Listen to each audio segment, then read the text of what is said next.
Welcome back to the Weekly Weeb, everyone. I'm Hugo. And I'm Full Animix. And today, we're doing something a bit different, I guess. As opposed to our usual podcast, where we do like talking about Mushoku Tensei quite a bit.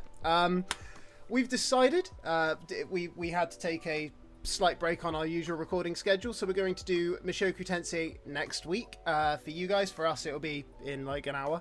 But you'll get that next week. So this week is more for talking about Slime and all the other anime that we just don't give that much time to.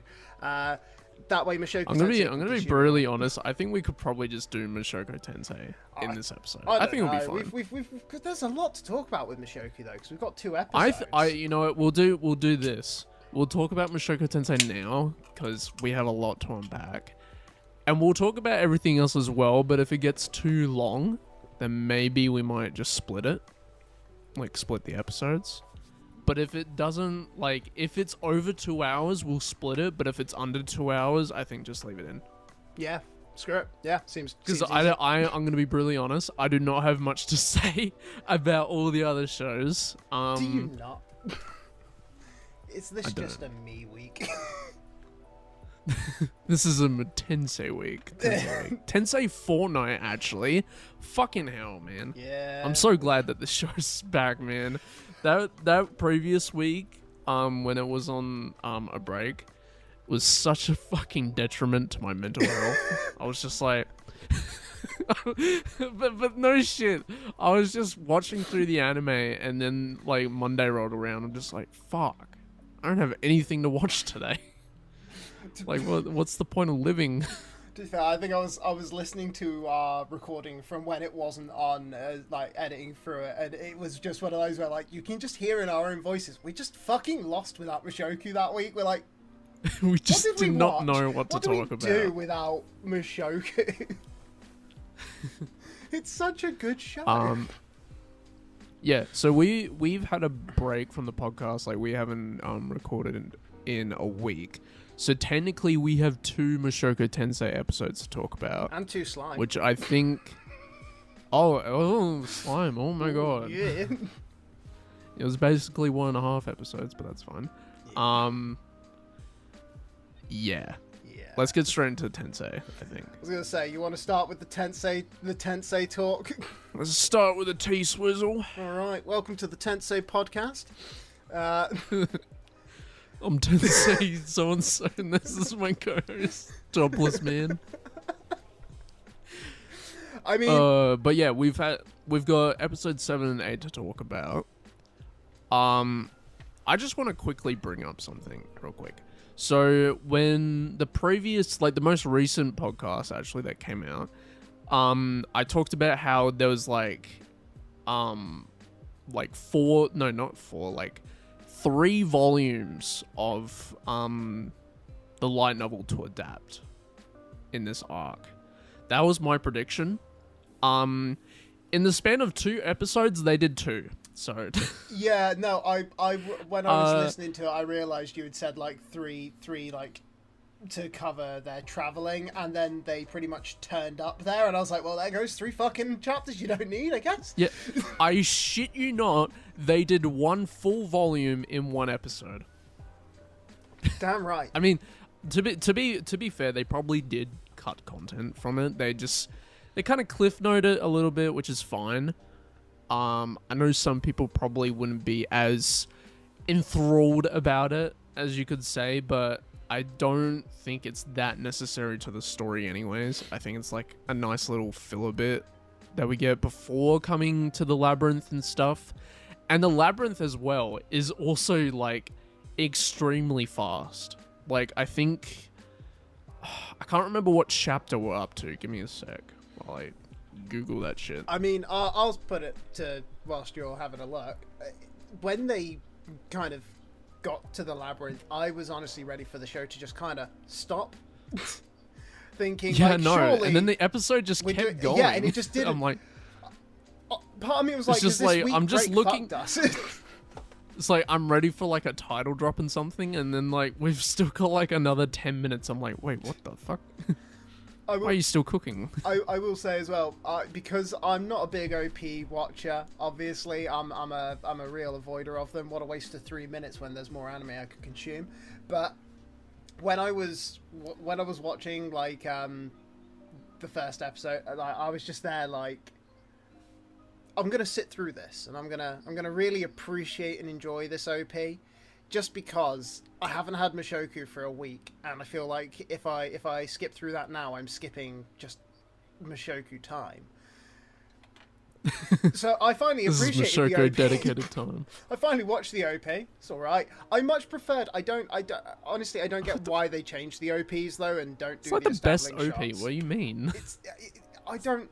I preferred when they were doing establishing shots for their OPs. Yeah, they could have done the entire desert arc, like volume 12. They could have just done all that in a establishing intro shot. Yeah, they pretty much could have. Which would have would've- fine. I don't know. To be fair, like the whole episode 7 was basically like it was split between like teleporting and traveling and stuff. Which to be fair, by the way, episode 7, I think it's 7. Yeah. Yeah, episode 7 is basically volume 12. Yeah, it's just volume 12. It's literally all volume 12. So yes. 8 chapters of the light novel is summed up in 24 minutes. I mean, that's pretty good summarization. This Fair is why I enough. don't read. Seems fucking pointless if we can sum it in half hour. To be fair, volume 12 is really short. But I know there is cut content, and personally, I don't mind that there is cut content because, to be frank, I could not give a shit. But I did like the way I kind of like assumed this is where like episode 7 would cut off them arriving, and then episode 8 would be. I thought it would just be like getting to the gate and stuff and just getting caught up on information, and then like it's like a cutaway before entering the labyrinth. But no, they're just going straight in and straight away find Roxy, and it's just like, oh. Can Okay. I make the point that did annoy me a bit?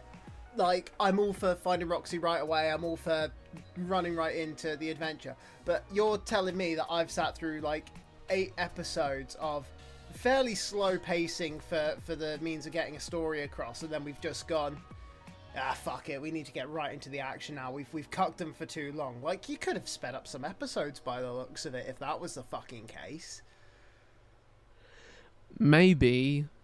Like it, but they do find Roxy very quickly in the light novel. Like they enter the labyrinth. She's just Like there. in two volumes they find her. In like not 2 volumes, 2 chapters they find her. And then the rest of it is just getting Zenith from the dungeon labyrinth. I will say for episode 8, like I was proper like excited just from the get-go. Like the whole seeing Geese again for the first time, I was like, fuck yes, I love him, such a great character. Dude, I'm gonna be for real, I fucking forgot about him. Oh, I'm just like, nah, I love him. but when I saw him, I was just he has the most perfect character of like someone that you would see and then immediately have fond memories of. Yeah, he's great. Because you go like, wait, who is this person? Oh wait, it's you. It's the guy from the prison. And to be Yeah, fair, the- I like him saying that to Paul, like, yeah, no, we were locked up together for a while, you know? Yeah, we went to prison together, and he's just like, oh, Soka. We serve time, you know, it is what it is. But episode 8 in particular was really nice for me, is because I don't have any visual clarity about what these scenes look like, and they fucking cooked with this shit, man. I fucking love it. I do agree. I do have to say that some bits in this episode feel a lot more slower paced, and then it gets really fast paced once they enter the labyrinth. Like at the start, it's kind of a bit of a slog because you're meeting all the characters again, and it's all very like emotional and stuff. But it's almost I wouldn't have minded if that was like the whole episode, but the fact that it made up the episode and then just have like some action and then Roxy being like reunited with Rudius and stuff, it was, I don't know, it just kind of, I wished it was either elaborated more on or a little bit more quicker. See, because I think I've rewatched episode 8 like twice, kind of. Jesus. Yeah, look, alright, we went without Mushoku for a little while, so I had to get some more Mushoku in than they've offered. I need that extra adrenaline. So, like, I feel like I spent a lot of time, like, on the second watch through, just kind of almost analysing the fucking show a bit. And it was shit, like, one thing that I was just sat there and I was like, God, this is weird, is like when they're like, oh, Paul's in a real rough place. And you're like, you'd expect this, right? He hasn't been able to save his wife in like 5 fucking years. So you got to imagine, rough place. It's a hard life in that position. And then like the first thing you see is him head down on the table. You're like, oh shit, he's going to be in a bad place. Pulls his head up. I'm like, he looks physically in a better place than he did when Rudy last fucking saw him. Dude, he looks so much better than what he was before. He looks almost kind of happy that his bitch of a wife is still somewhere in the okay. I would not say he was happy. He did. I think there was a lot more details the first time that like Rudius met his dad again, but I kind of like the way they did that, because I feel like Rudius is a bit more of a child, than seeing him in such a decrepit state was kind of like, be like, oh, bitch, really? But this time, he kind of like understands more. Because before, he kind of just didn't know what his dad was doing. But now, like, he's been on this, like, grind fest. And, like, visually, he does look like shit, but we don't see that. And it's sort of like through his perspective of being... Like, yeah, he's going through some shit, but we now know a reason. We now know why he's doing this, which I like. And I like the way that all the characters interacted in episode 8 as well. I think with Elenise, they do spend a little bit longer on that, because I know that, like, she had some built up, like, vendetta against him or something like that. To be fair, and in the light novel, it takes a little bit longer, but maybe that's just pacing and stuff. I don't know. I was gonna say, to be fair, like, I saw loads of conversation just on like Twitter the second that the fucking episode had come out, being like, "So why does everyone hate Paul so much?" And I was there, like, I mean, I don't think there's any real telling of it, but let's just look at Paul's character for a minute. It's implied. He's done a lot of shady things, and he has suggested on many occasions that he may or may not have assaulted a few women in ways that the Me Too movement would like to talk about. So, and we will not be talking about. Yeah, so it's like there might be good reason that these people, predominantly women, surprisingly, aren't big fans of him.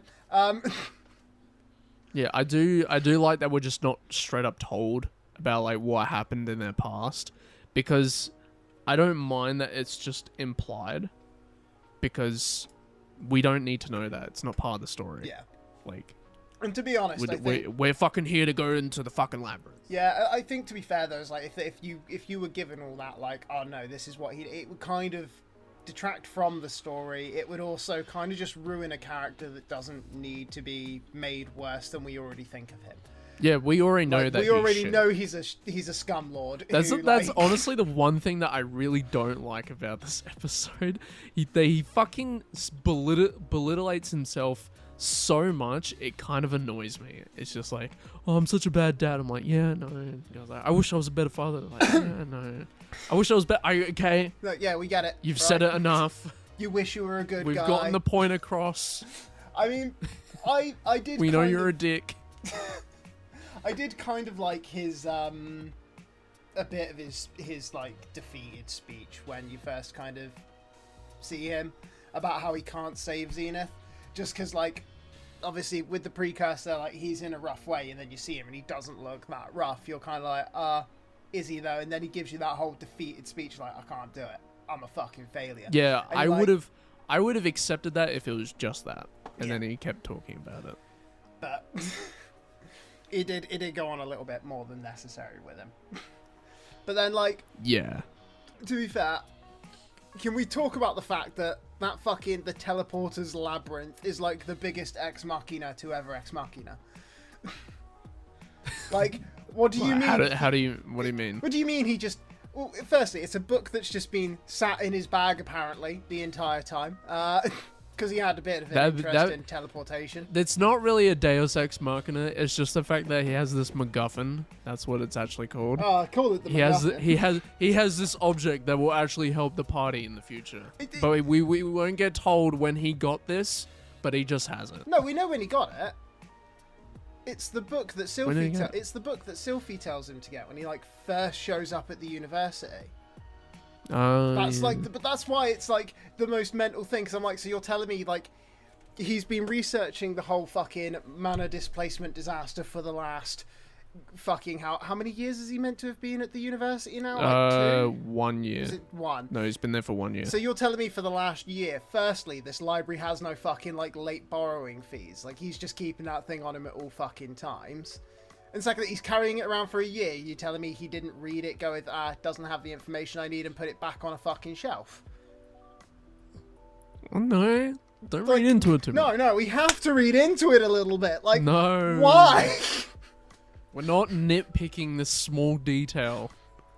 I just want to know why he's still carrying a book that he picked up a year ago from the library, you know? I don't know, go ask him. But I mean, there was that the scene where they're in the inn's bedroom, or in like the tavern bedroom, and like... Yeah, that shit was funny.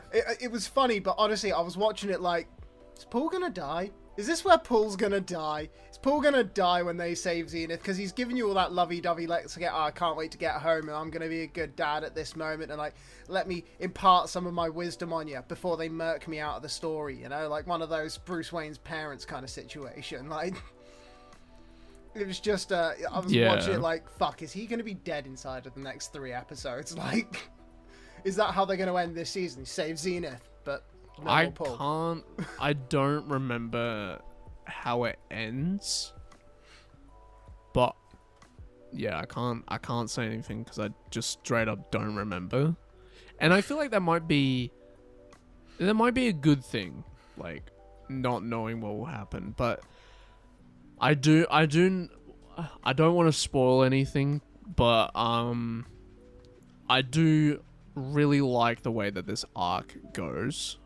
I think it's a bit interesting because when I think back to like what Man God says at it really reflects on Rudius's decisions in the future. This is the catalyst of like his decisions and his repercussions of his actions for not listening to what Man God said. I can't even remember entirely. I know the Man God said that he needed to hang around and then bone one of the beast girls. Yeah, he said to bang one of the fucking beast chicks, by the way. Yeah. What the fuck? Horror. But yeah, basically he just said just don't go to Labyrinth, and then he just decided to go. And later on, I'm pretty sure in this season we will see repercussions of that, and in future seasons. See, part of me is like, was it not though, like the whole point with the Man God? Was it not the whole thing of like, he's going to regret his decisions either which way? So it's more of a, at this impact, like at this point, you've kind of got a choice. Pick road A or road B, but you're going to regret what you do either which way. Because like that, I thought was the whole point of his thing, was like, he was saying the best outcomes are realistically, hang around here, raise your kid, your dad will eventually save your mum, and, you know, bang one of the beast girls whilst you're at it. But yeah, then he's like, I know the main reason why he didn't. He said not to go to Labyrinth. I won't spoil anything, but I do know the main reason why. Halstead's there. No. But I want him there. No, like yeah, I do know why he didn't want Rudius to go. But the benefits of going outweigh the negatives, because the main problem was that he wouldn't be back for Sylphie's birth, Sylphie's delivery and stuff. But then there was a workaround, so he was just like, oh, so this is fine. Yeah, this is cool. I can do it. Make it yeah, easy peasy lemon squeezy.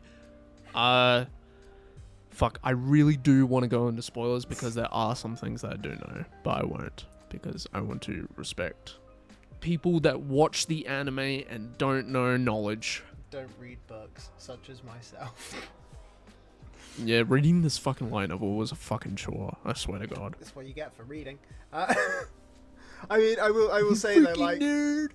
throughout the episode though, there were like a lot of good moments. Like you had the thing of like Lilia being happy to find out he's married Sylphie and is having a kid with her, and like the fucking what's her name, Aisha's behaving and not causing trouble and shit like that. And it's like it's kind of like it was nice to just get a quick brief, especially when you've been like watching Slime where it's a long monotonous drone, to have a quick brief, like, hey, here, update, and you're done. No more updates on this situation. Let's get on to the next one. That's the one thing that I really do like about Mushoku Tensei. It really gets when there is time for like long dialogue segments, they don't fuck around. They kind of they know what they're doing when it comes to like having long dialogue scenes. You know, just get all like the cutesy stuff and then get some sentimental shit, and that's it. I think, yeah, I think it likes to convey information like in quite a nice, quick, effective manner. Like the whole what's his name? I've forgotten the name of the fucking dwarf now from Paul's party, but like. Yeah, I don't know his name. Let's call him Himmel 2. When Himmel 2 decides to step up to the plate, being the real hero of this party, it's like when he's complimenting Rudy's fucking spellcasting, being like, you can see he is legitimately like the pupil of Roxy because their spells are almost identical in everything and stuff like that. It's like it's a good way of conveying information. Like people can tell difference in magical spells just based on casting like styles. Like I don't need a half an episode explaining this in a classroom. Like 10 seconds, he said it, we're done. Like now I understand. In this world, his spells look a lot like Roxy's and shit like that, which means that other people's ice casting spells might not look entirely alike. Like, it's unique. This world has been developed just that little bit more with a little detail that was, you know, none of my time consumed. Yeah, this is the main reason why Mushoku Tensei just does so well to isekai fans. It has fucking thought. Like, it has processed ideas and themes about a world. When I watch these fucking shitty isekai shows that like are just one and done by like JC staff, never to be touched again, it fucking bores me because they see the success of some of these isekai shows and they go like, oh yeah, we can do this, you know. Like there's just like millions and millions of light novels that have been created ever since SAO got popularized, and they just see this as like the easiest cash grab because they still think anime fans are on this bandwagon. We are getting off this bandwagon currently because I cannot stress this enough. Anime fans just straight up do not like isekai anymore, and the isekai that we do watch is either predetermined or just straight up like peak fiction. You get shows like Overlord, Slime, fucking SAO somehow, and then you get Mushoku Tensei, which has a predetermined story that has been thought out, articulated, and is actually fucking cinema. It's fucking cinema, man. I love this shit. I love the thought that every single detail that goes into this show and the story, and these shows that try to replicate this fail so many times, whereas this has succeeded. Oh, this show does everything though in such a great way. Like even down to you have like really dumb little things though, like the whole Paul and Elise like fucking kind of butting heads a bit, and the whole like at least we're not what was it Paul said, like we're not family, or like quit acting like we're family to Alina Elise, and it's like, because little does he understand, obviously, that Sylphie is actually her granddaughter and dumb shit like that. So it's like I enjoy the fact that this is just one of the few isekais that has story, that isn't I've sent you to a world, defeat Demon Lord, get out. Like, because that's essentially what the rest of them are. Like, I like Shield Hero. Shield Hero is a really good isekai, but Yeah, I like Shield Hero. it is a bit like the rest.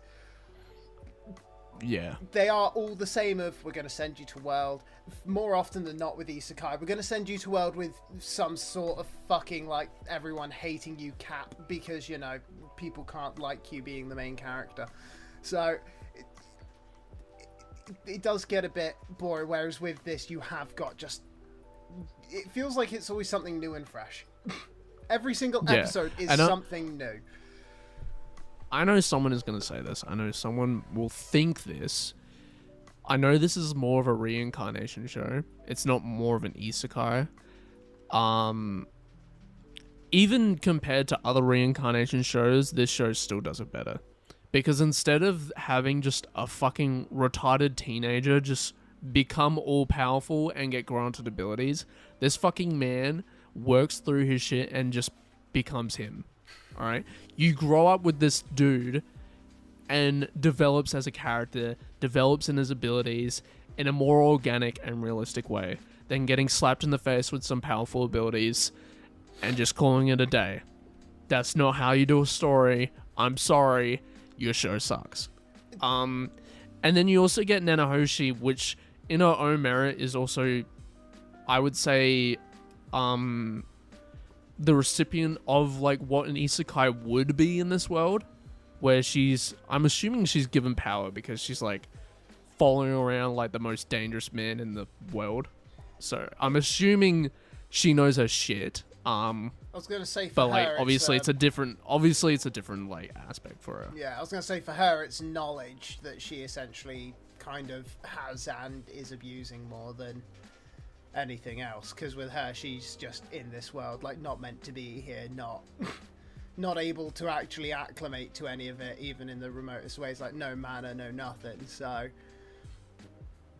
yeah, like I think that's what with her like makes her such a good character. Is like this is like a really nice little point where you get a what would it be like between the two, because you don't it's like typically in any other isekai when you meet someone else who's been isekai'd,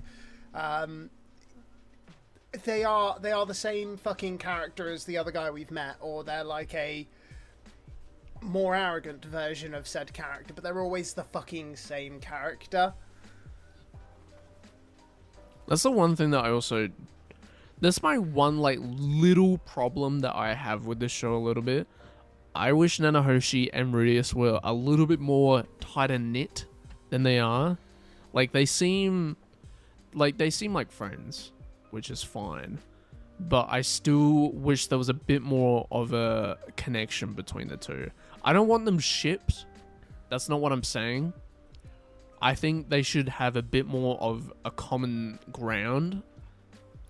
Since they're from the same world, I know one doesn't want to go back. One does want to go back.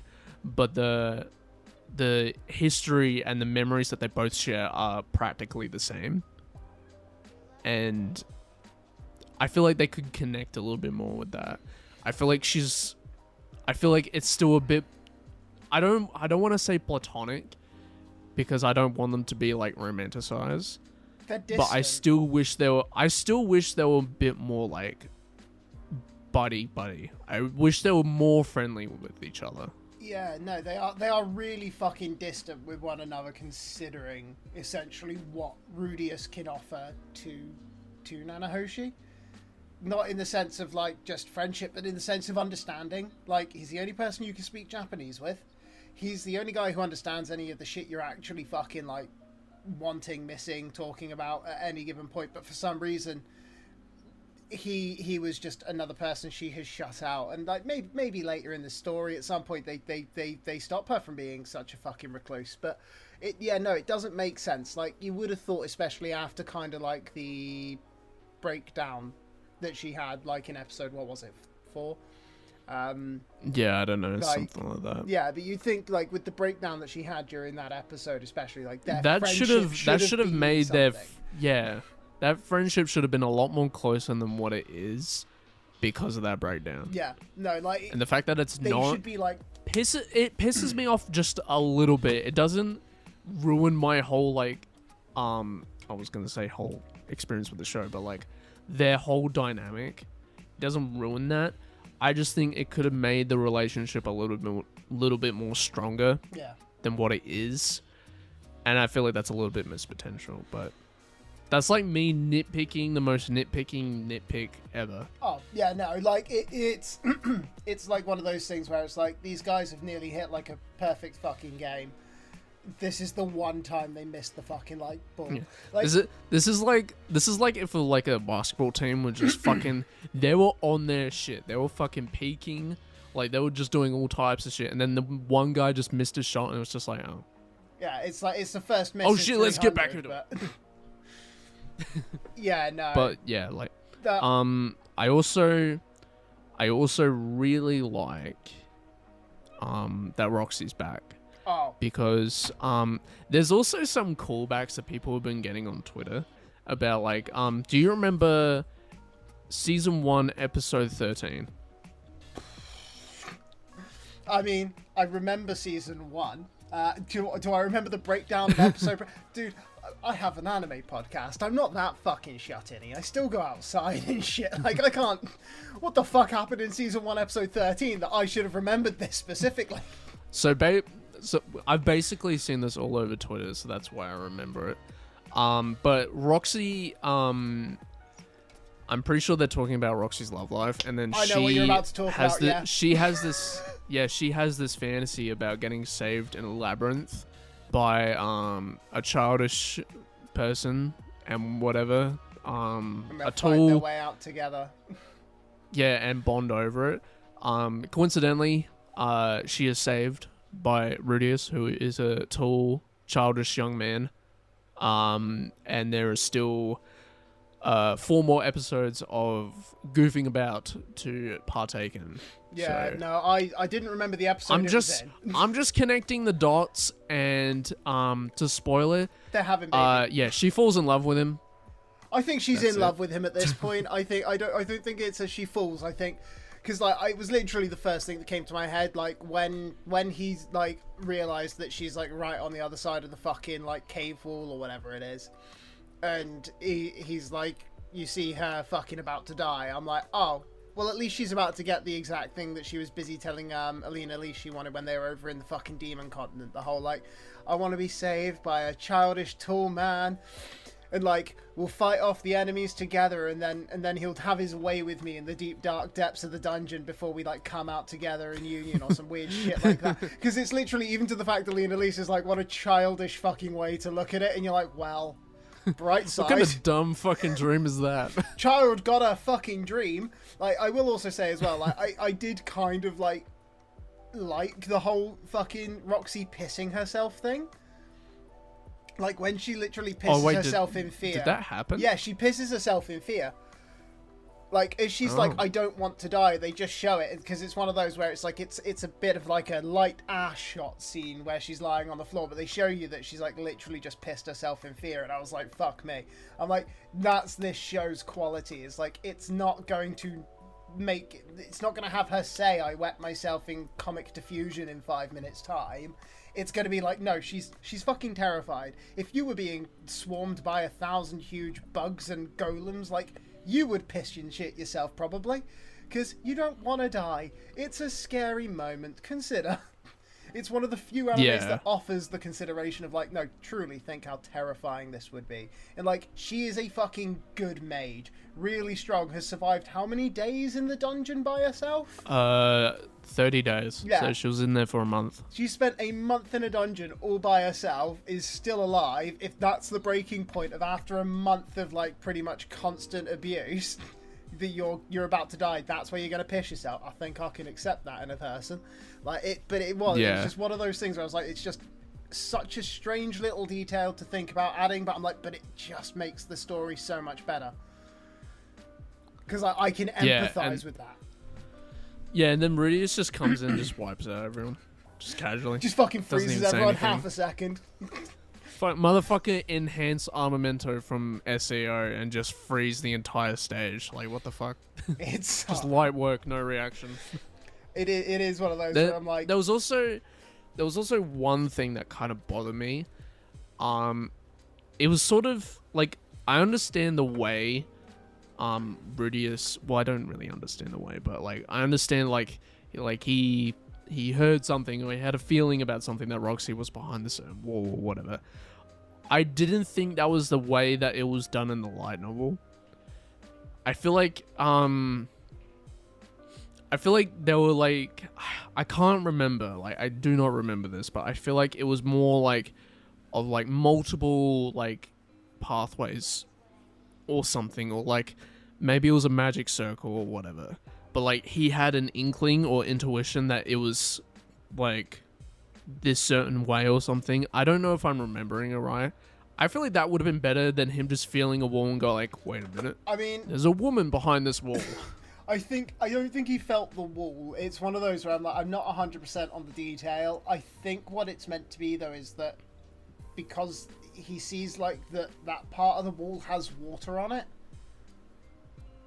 and it's like with 3 layers deep, it shouldn't be wet. Yeah, I'm I'm probably just reading into it and remembering stuff wrong. Like, That's don't get me entirely wrong, by me. I am on side with you that like his finding her felt a bit bullshit.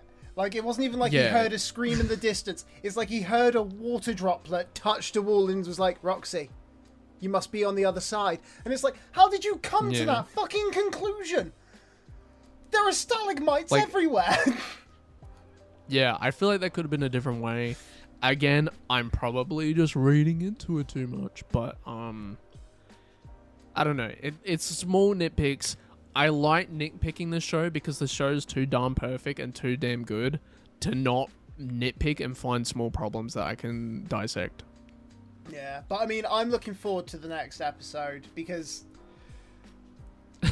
Dude, I'm gonna fucking burst out laughing when the next episode starts because I know what happens next. So in the light novel, we get the perspective of Rudius going through the dungeon, and then like him having an inkling that Roxy's like behind this wall, whatever.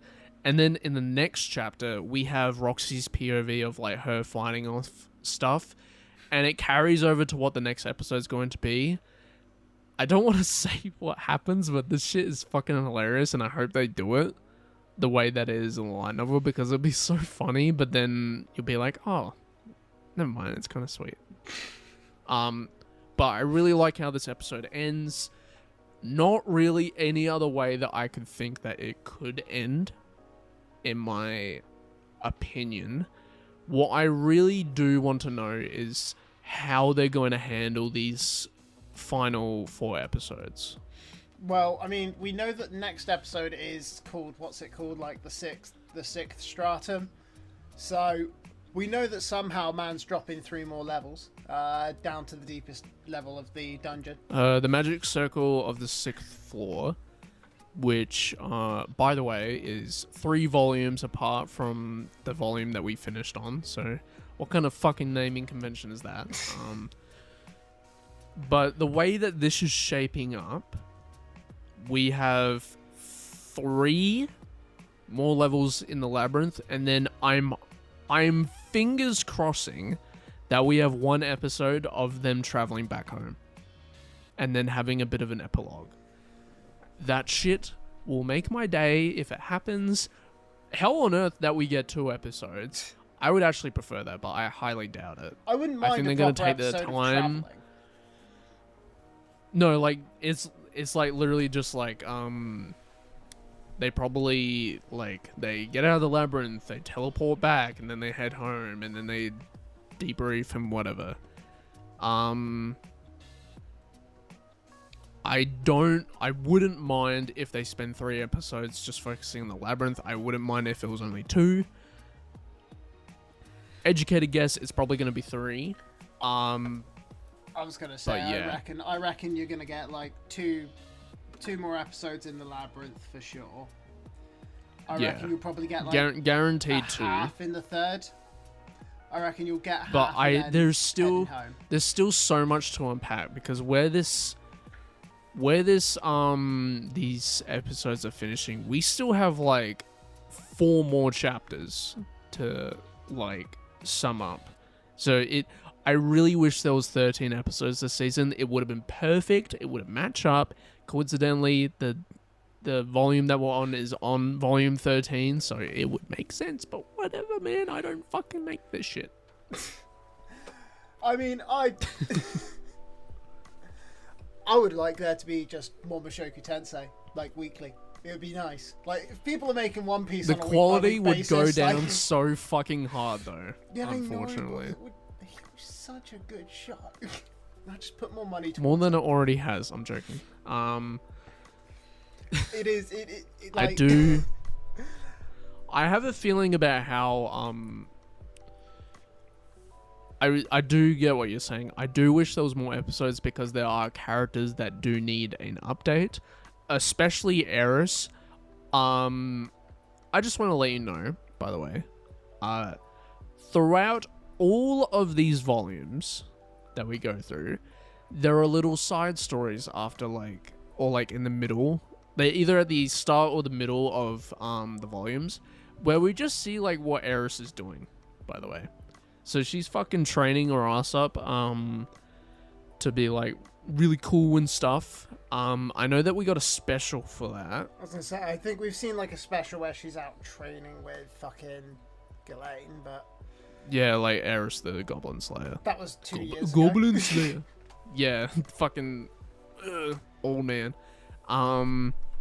So throughout these past 2 seasons, we were supposed to get like 4 different side stories about what Eris is doing. So I feel like there's a possibility that either we're gonna get a special on Eris like we did with Sylphie. I wouldn't mind that. I know people didn't really like that special, particularly because they thought, oh my god, Mushoku Tensei starting this week. Joke's on you, it's next week.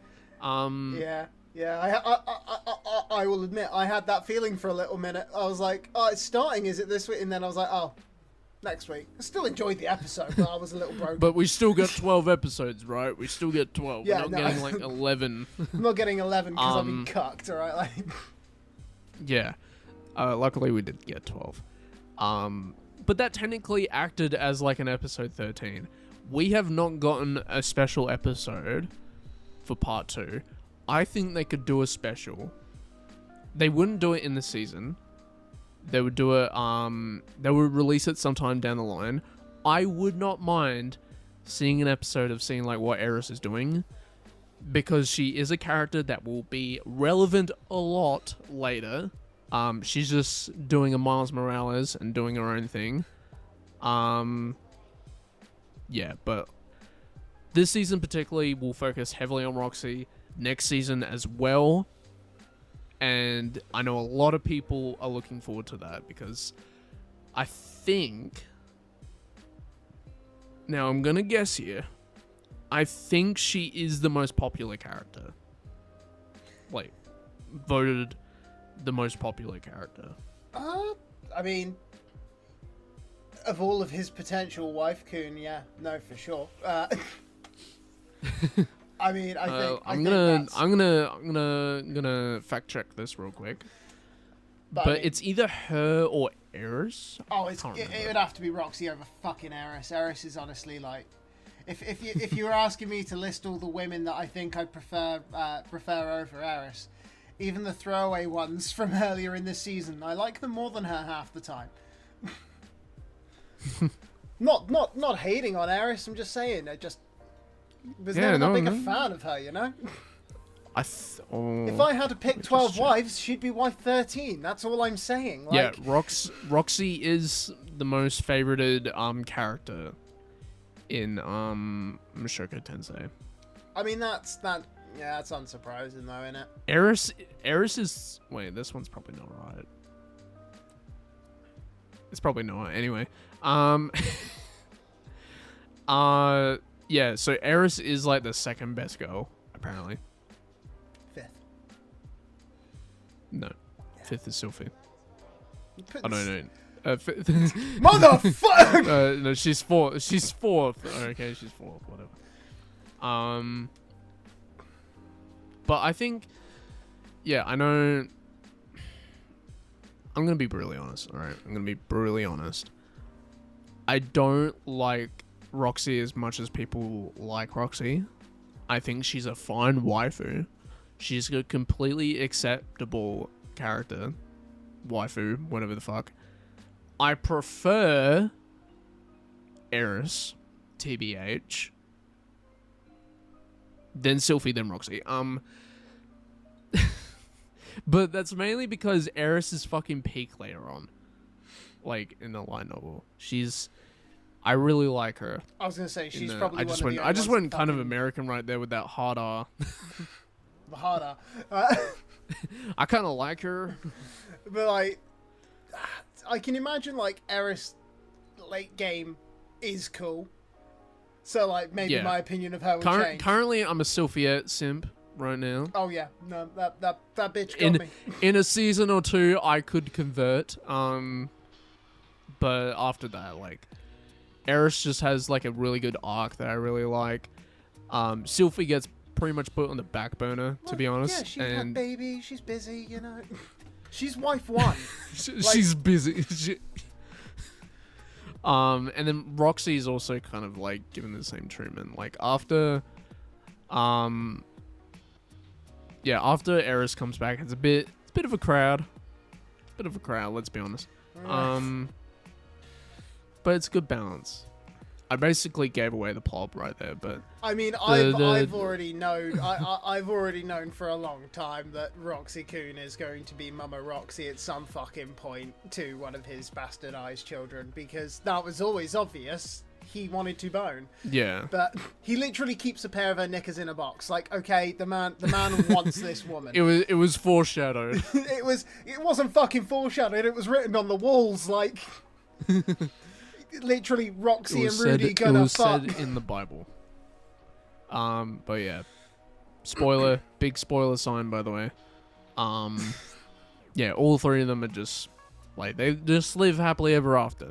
All three of them, they all marry Rudius, they all have kids, and then they live happily ever after. With like some mild like Naruto Shippuden war going on, but that's about it. No, that's okay. You can have a war. Yeah, not much going on. You can live happily during a war. We've got they end a war. They start a war and then end a war. Oh, that's not good.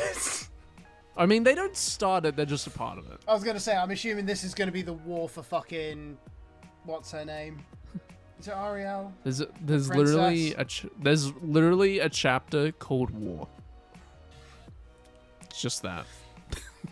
I assume that's going to be the war for that fucking Princess Ariel's kingdom bullshit or whatever it is that she wanted to recruit Rudius for. Yeah. Who knows?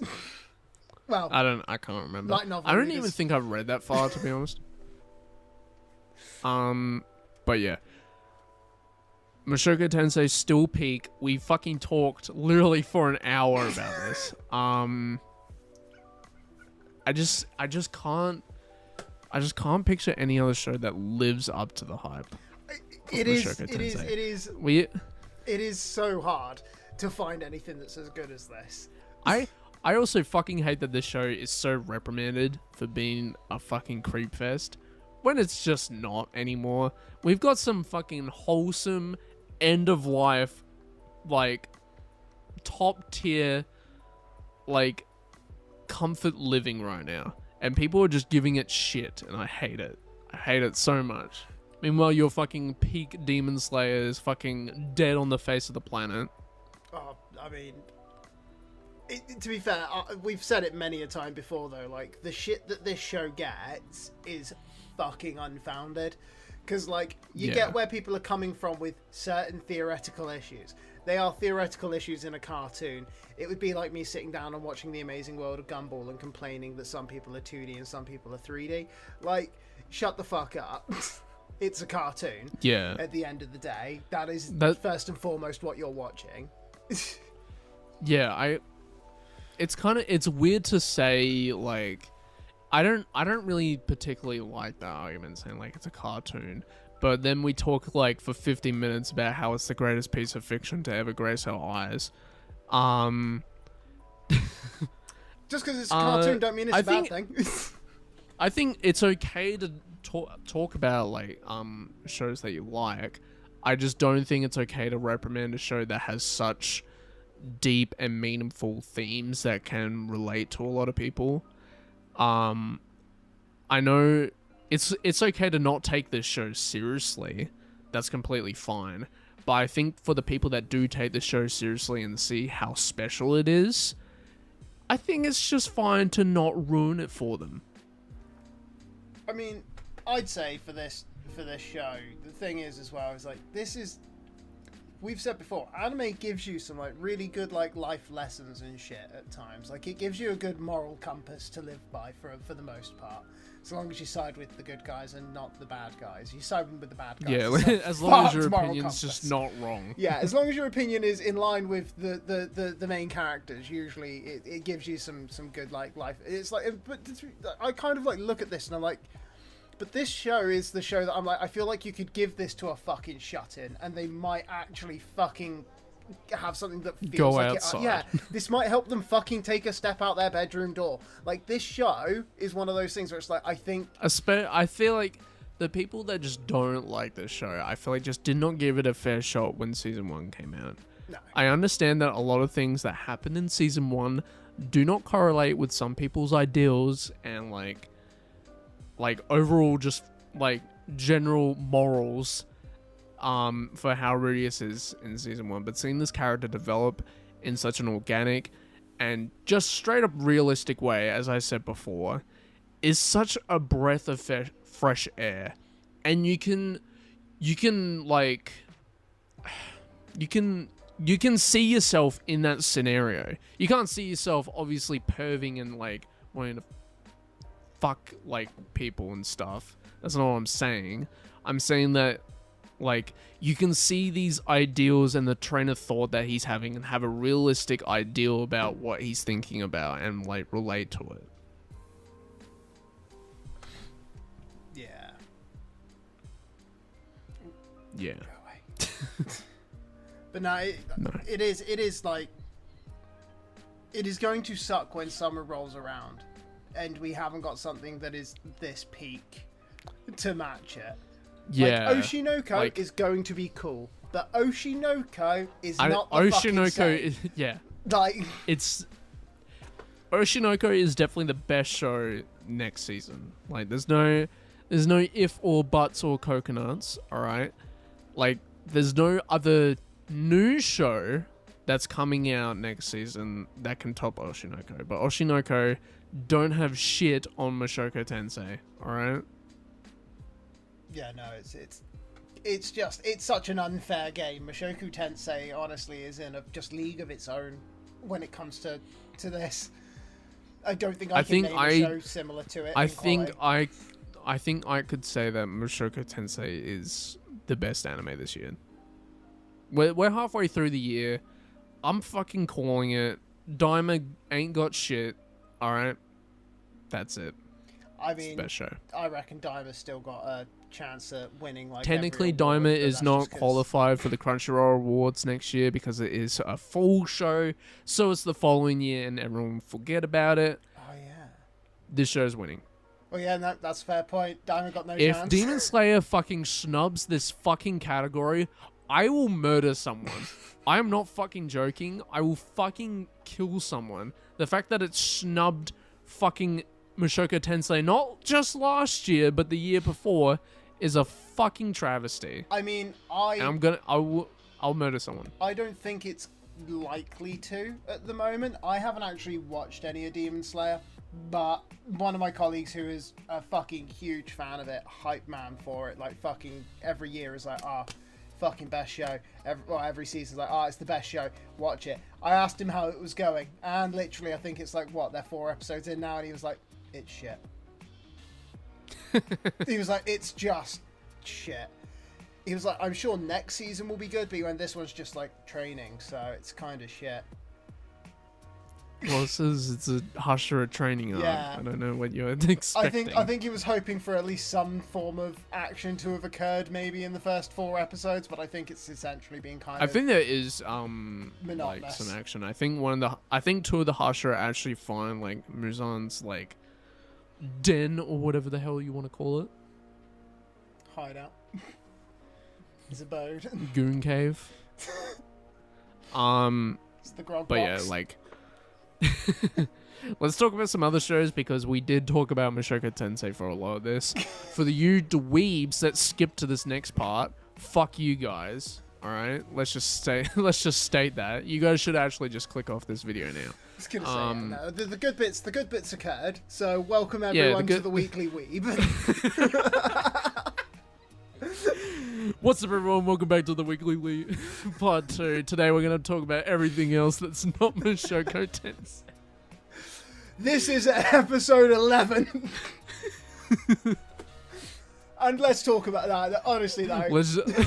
We just start just doing like dot point, episode 10.2. thoughts about certain shows. Yeah, Slime season 3. Yeah, that was okay. I mean, to be fair, let's go into the next most hyped show that we would have watched this week, which is Slime. Yeah, sure. Well, it's the one that gets me the most haters whenever I make a video suggesting it's shit. So I'm gonna assume it's the most hyped. Really? It's the only video like on our channel when if I upload Slime videos, I'm like uploading another one. And I want to see how it plays out. Like our Slime video has something like a fucking 3-to-1 dislike ratio to like. Oh, shit, really? Yeah, no, like people fucking hated just the title of that video being like Slime is the worst isekai of 2024. Fucking triggered everyone. Okay, and I stand by it. When I said that, let me run it down. Let me run it down for you guys. Clickbait. I don't know. Stand by it. I mean, we weren't wrong. Have you seen episode? Was it 8 and 9 that's come out over the last 2 weeks? Yes. And what did you think? It was a source of media. Yeah. It's one of those where like it was a show. It's starting. There were two okay? There were 2 episodes that premiered, and I did consume. Yeah. I mean, yeah, no, it's really hard actually, isn't it, to try and talk about this fucking show. Look, I sat through it. I've watched it. Episode 8, you're kind of just there. I don't fucking know what happened. I'm just gonna say it. I have forgotten. I watched it yesterday. I don't remember what happened. Episode 8 is like their fucking fight, mainly just showing like everyone fighting everyone. Honestly, just yeah, I like that. I like that episode. Kind of like power establishment almost though, because like these weren't even like big serious fights. It was more like, hey, let's just give you a quick.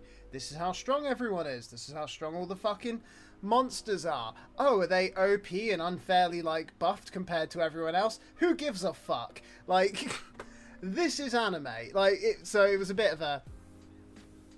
It was a decent little war, but it was just one of those inconsequential fucking kind of fights as they all seem to be slowly becoming.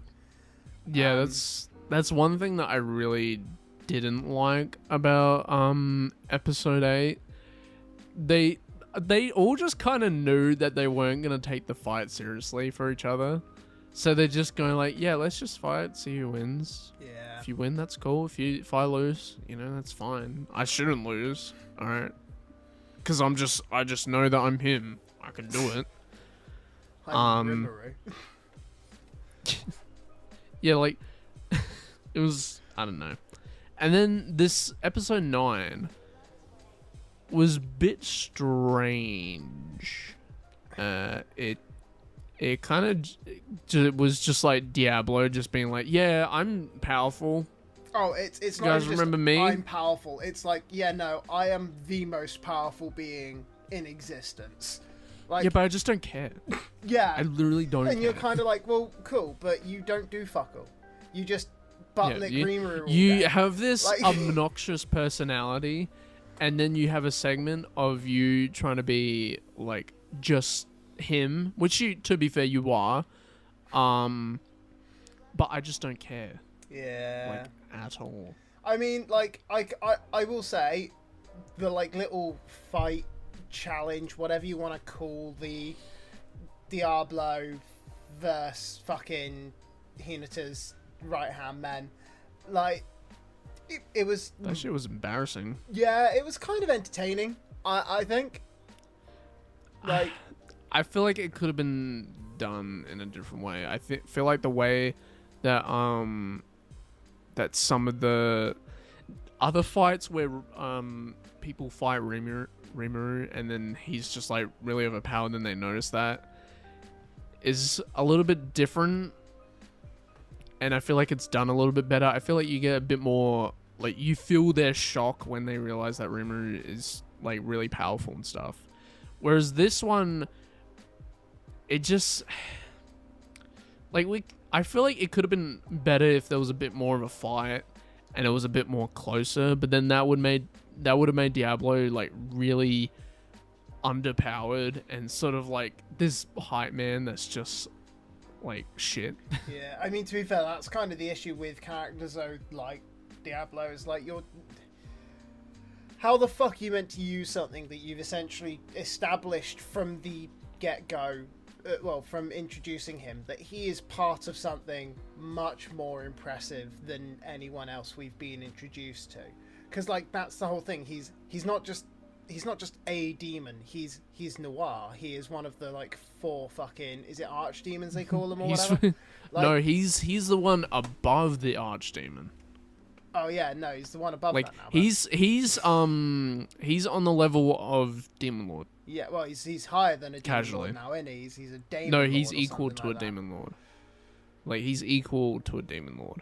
But yeah, it's just like they've made a character and he is kind of useless, other than he has some cool powers. I feel so... saying he's useless is so mean, but it's like the truth. He's fucking it's really made weird because useless though.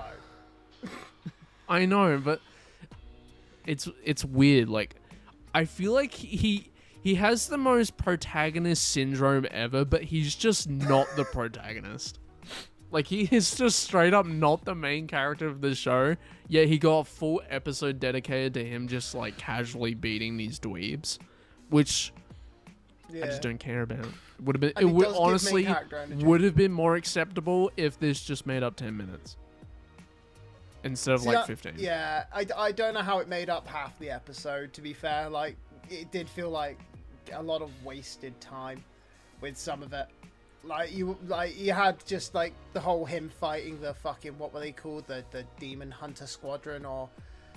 Yeah, and like, then just fucking... Yeah, they're gone in 30 seconds, them. no fucking point in them. Fuck them off. Next. Like, honestly, to anyone who is listening about our opinions of this show, just answer me this. Have you heard of something called pacing? It's a unique thing within storytelling. It's what makes it kind of digestible. See, in Mushoku Tensei, it's also my entire thought of every anime I've seen on my YouTube channel. It's literally all I've said about any show. Its pacing is so important, and it's just so fucking flawed in like Slime Season 3. Season 1 and 2, it didn't seem to have this issue. I could sit through that week by week. I think it was... You had a look... You didn't just have, like, pacing for, like, just the characters, or just the world building, or just the plot development stuff. You had development for everything across the board. Season 3 feels like development only for the plot. That's it. We have got no development of any characters or world building whatsoever, and I think that's what really is detrimental this season in particular. That new it focuses a lot on what the plot is instead of showing us what the plot is. Fucking Film School 101, show don't tell, you know? You guys are telling me so much fucking shit, and I don't have any visual comprehension of what is happening. And it's just not the way you fucking do shit. See, and I think that's kind of like part of the issue that you can find with the fucking Diablo fight, is that, or the Diablo standoff, is that he spent half that fucking standoff explaining his abilities to us and then demonstrating those abilities. That is really true. He just talks about how strong he is. It's like, let me tell and you, then I'm they the go best. like, that's impossible. You're not that strong. Then they fight him, and then he like wins, and he's just like, oh my god, you're actually that strong. And then it's like, because he fucking told you. Yeah, and then it's like, but let me tell you how much stronger I can be. And you're like, oh, you can't be much stronger than that. And then he shows that off. And it's like, just fucking do it. Just be like, no, let me just show you. I'm much stronger than you think. When you Bullshit. said that, it made me think of like the fucking like Leviosa thing. Like, oh. It's not Leviosa. It's Look how powerful I am. Oh. Look how amazing I am. Oh. I'm so strong. That's how he sounds in like the dub. It's just. You guys are It is such a unconsequential. shame.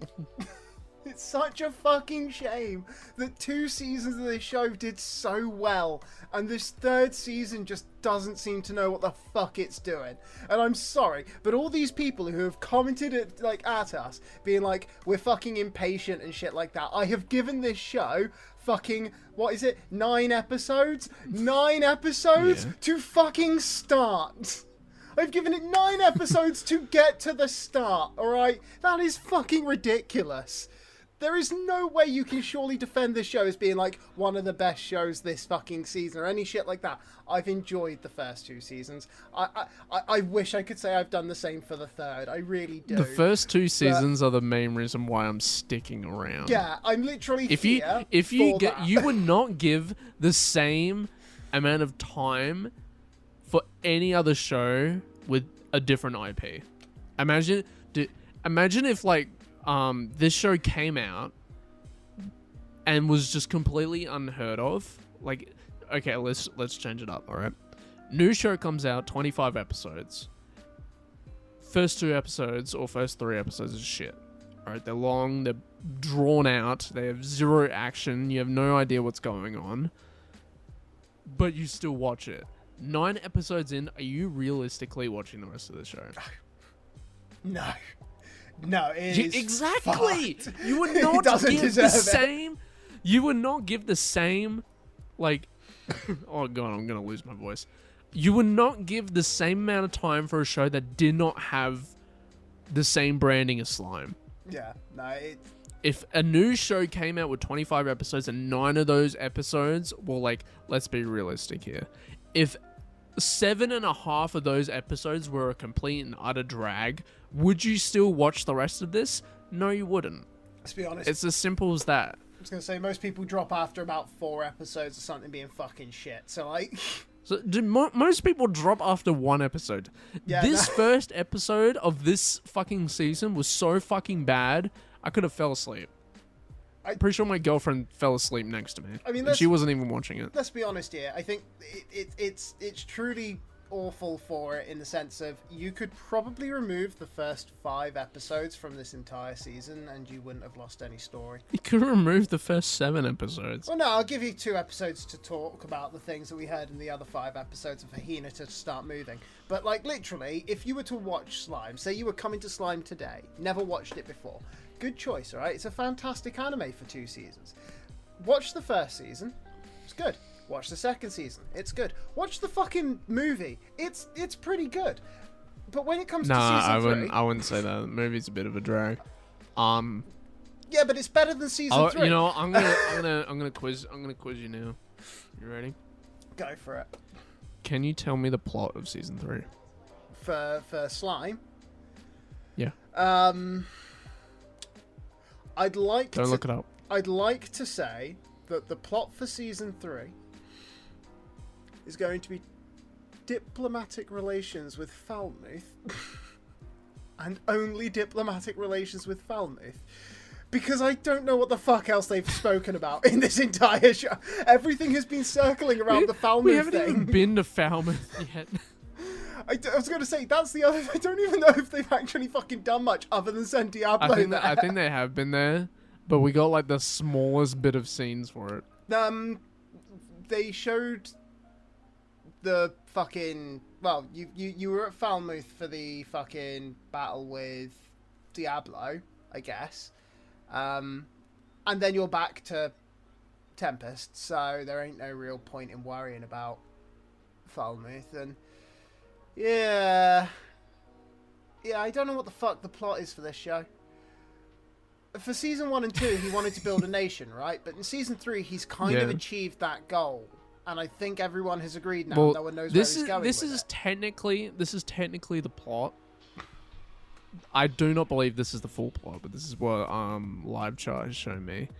Rudy basically wants to hold a festival and to gain more citizens for his country.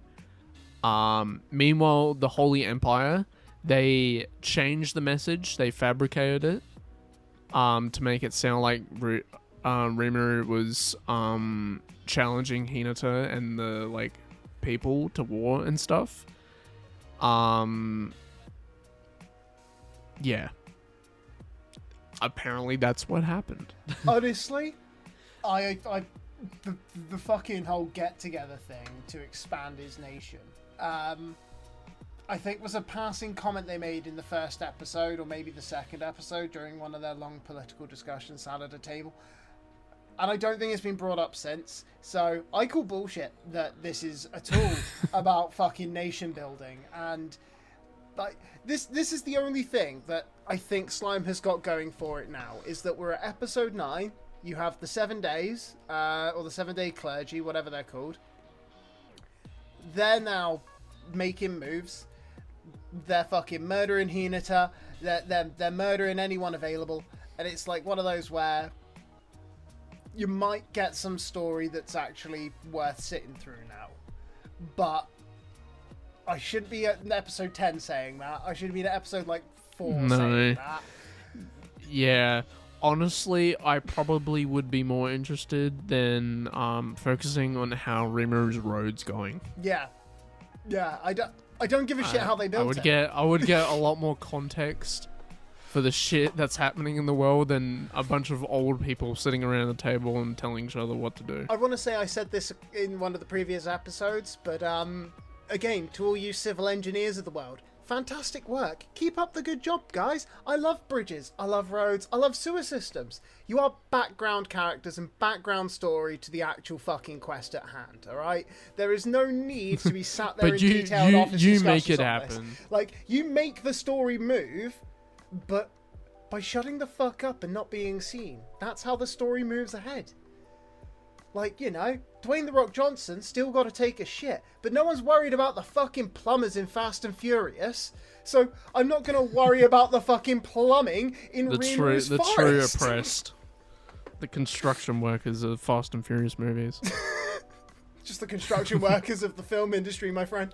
They did truly. No one thinks about the hard work they've put in, but like it's just such a fucking like doesn't need to be said. Maybe one episode of fucking nation building, like direct nation building, and like in that you could have done maybe 10 3-minute fucking segments. Not even. Like you probably could have done like 10 2-minute segments roughly, just covering what each person is doing.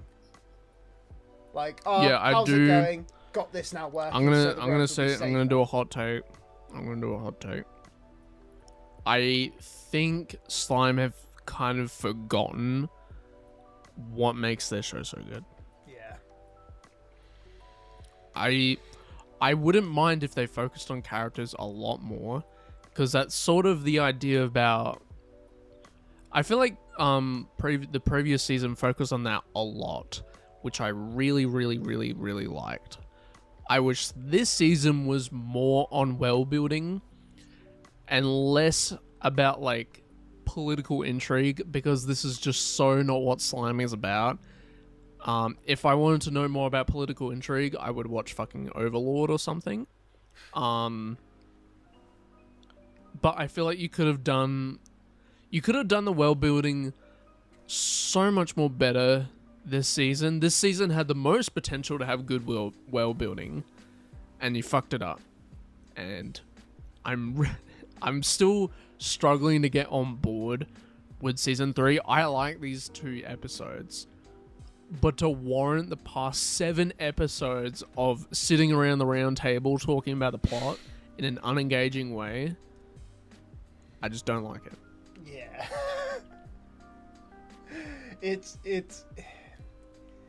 It's gonna hopefully get better from here, though.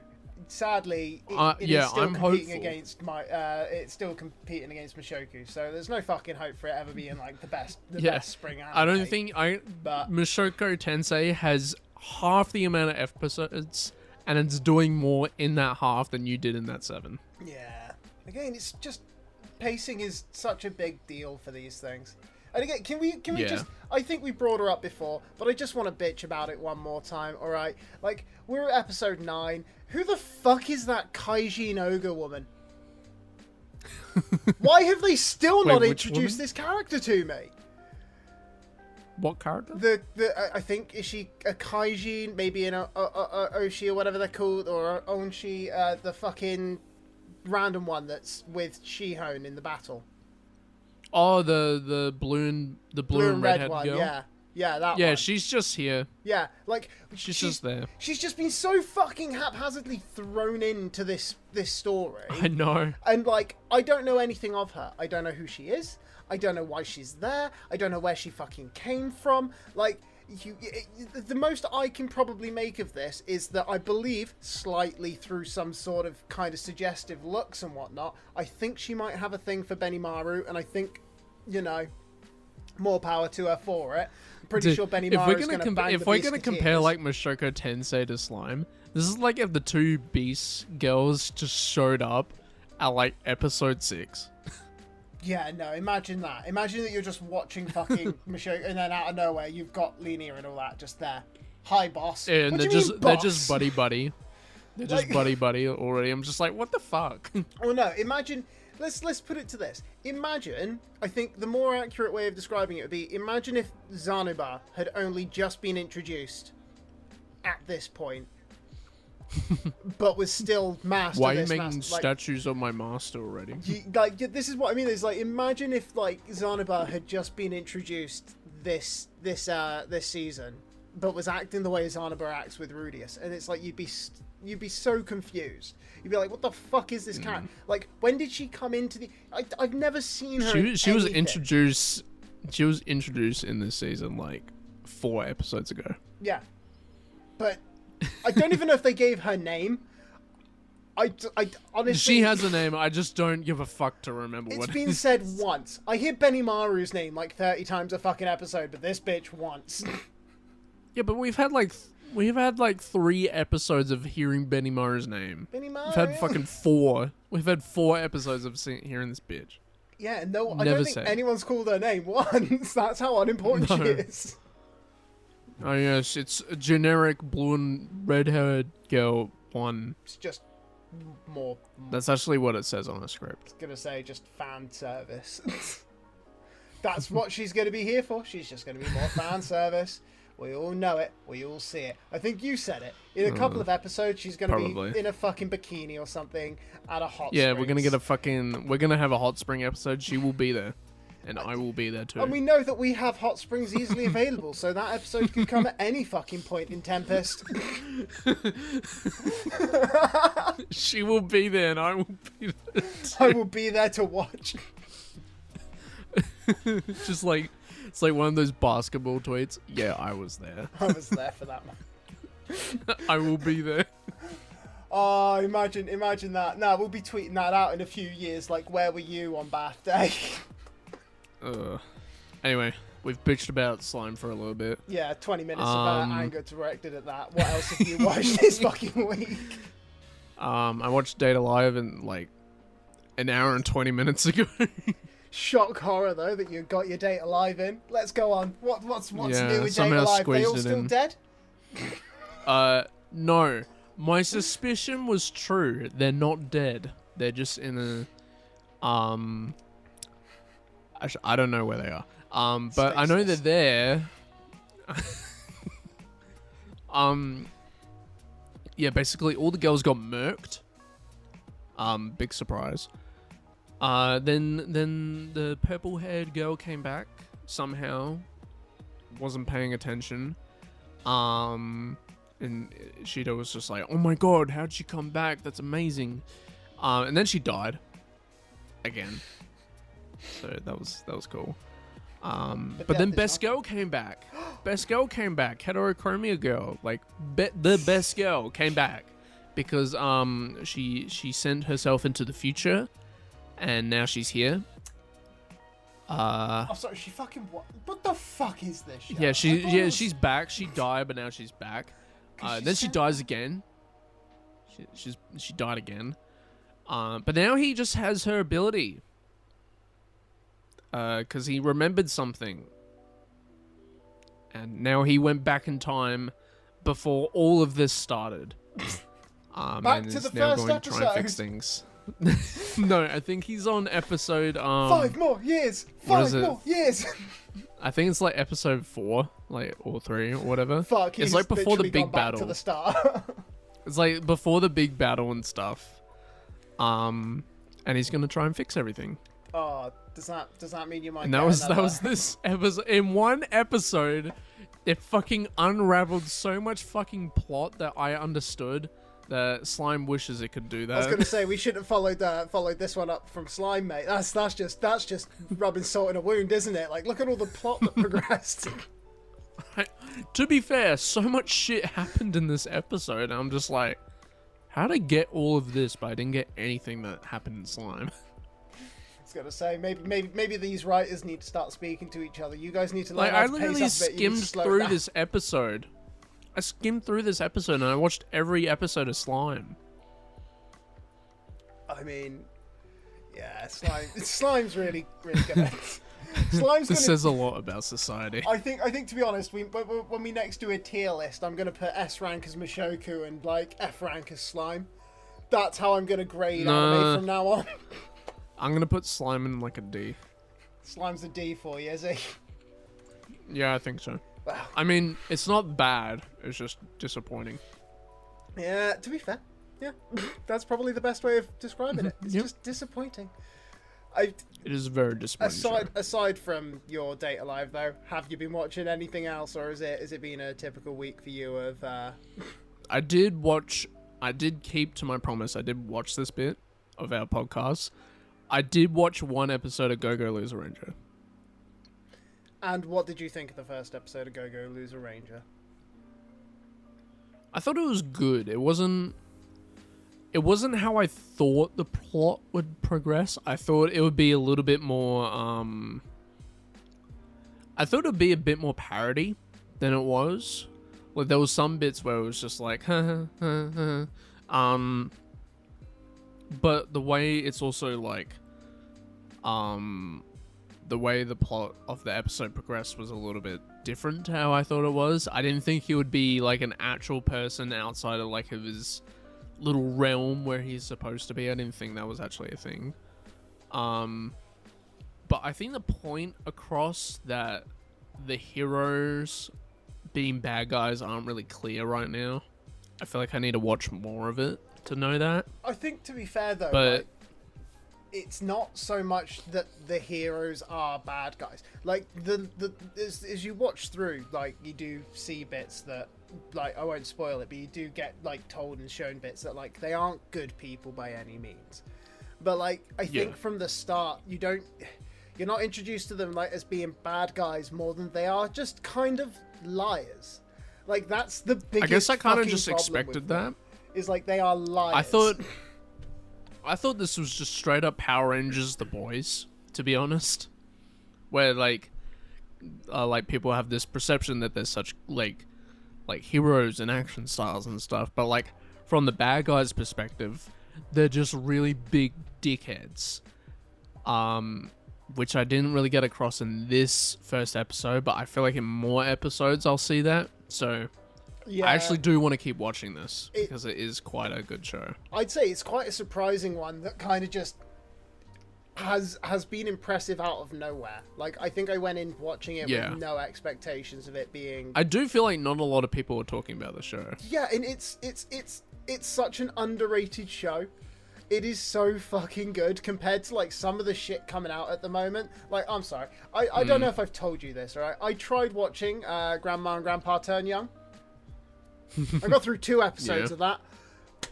I see why you stopped watching it. Yeah, I stopped after episode 1. Yeah, I was determined to get through the second episode. Appeal to me. It would appeal to me if I wasn't in a relationship. I mean, I don't know. Honestly, I'm just being straight up honest. I would get the feel goods if I was not in a relationship. But the idea of coming back younger with the bitch I'm with now, just Jesus Christ. Yeah, but it's just like, you know, it's like wholesome stuff, and I'm just like, I already get enough wholesome stuff, you know. I don't need this. Right? Yeah. This is a very unnecessary show that I need to watch, but it's still good. It's like it appeals to certain fans. It just doesn't appeal to me. But yeah, but I would say like it's one of those where it's like you've got so many shows coming out at the moment, and like barely anyone seems to be looking at Go Loser Ranger, and I assume part of that is because it's a fucking it's a Disney streaming service thing, and like you don't. I want to point this out so fucking much now. The Kill la Kill inspiration is so fucking apparent here. Holy shit, man. Oh my gosh. I have never seen a show so simping over an anime in my life. Like, it's actually kind of insane. Even the way it's presented and like the way it looks is too uncanny. It honestly hurts my eyes. Because I'm seeing these titles appear and like names and stuff, and I'm just like, oh, so you're just plagiarizing. I was gonna say, I see you. You're just doing the same thing that this person did like 11 years ago. So this is literally a can I copy your homework? Sure, but make sure you change it a bit anime. But this is actually something that I cannot get out of my head. This is just straight up a show that has taken different ideas from different shows and just combined it into one semi-good show somehow. I was gonna say it's original. It's original enough, but the obvious inspirations are very obvious. It's Power Rangers if the director of Kill la Kill decided to make an anime. And he watched The Boys for the past 4 weeks. It's basically what this show is. Yeah, to be fair, yeah, it's a pretty accurate descriptor of it. Am I wrong? No. But I mean, but I really like Kill la Kill. So I really like the style that it has. Yeah, so I'll definitely keep watching it.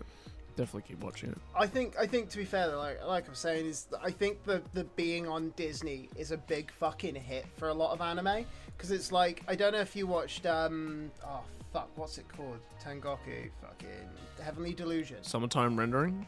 Oh, Heavenly Delusion. Heavenly Delusion is a fucking awesome anime.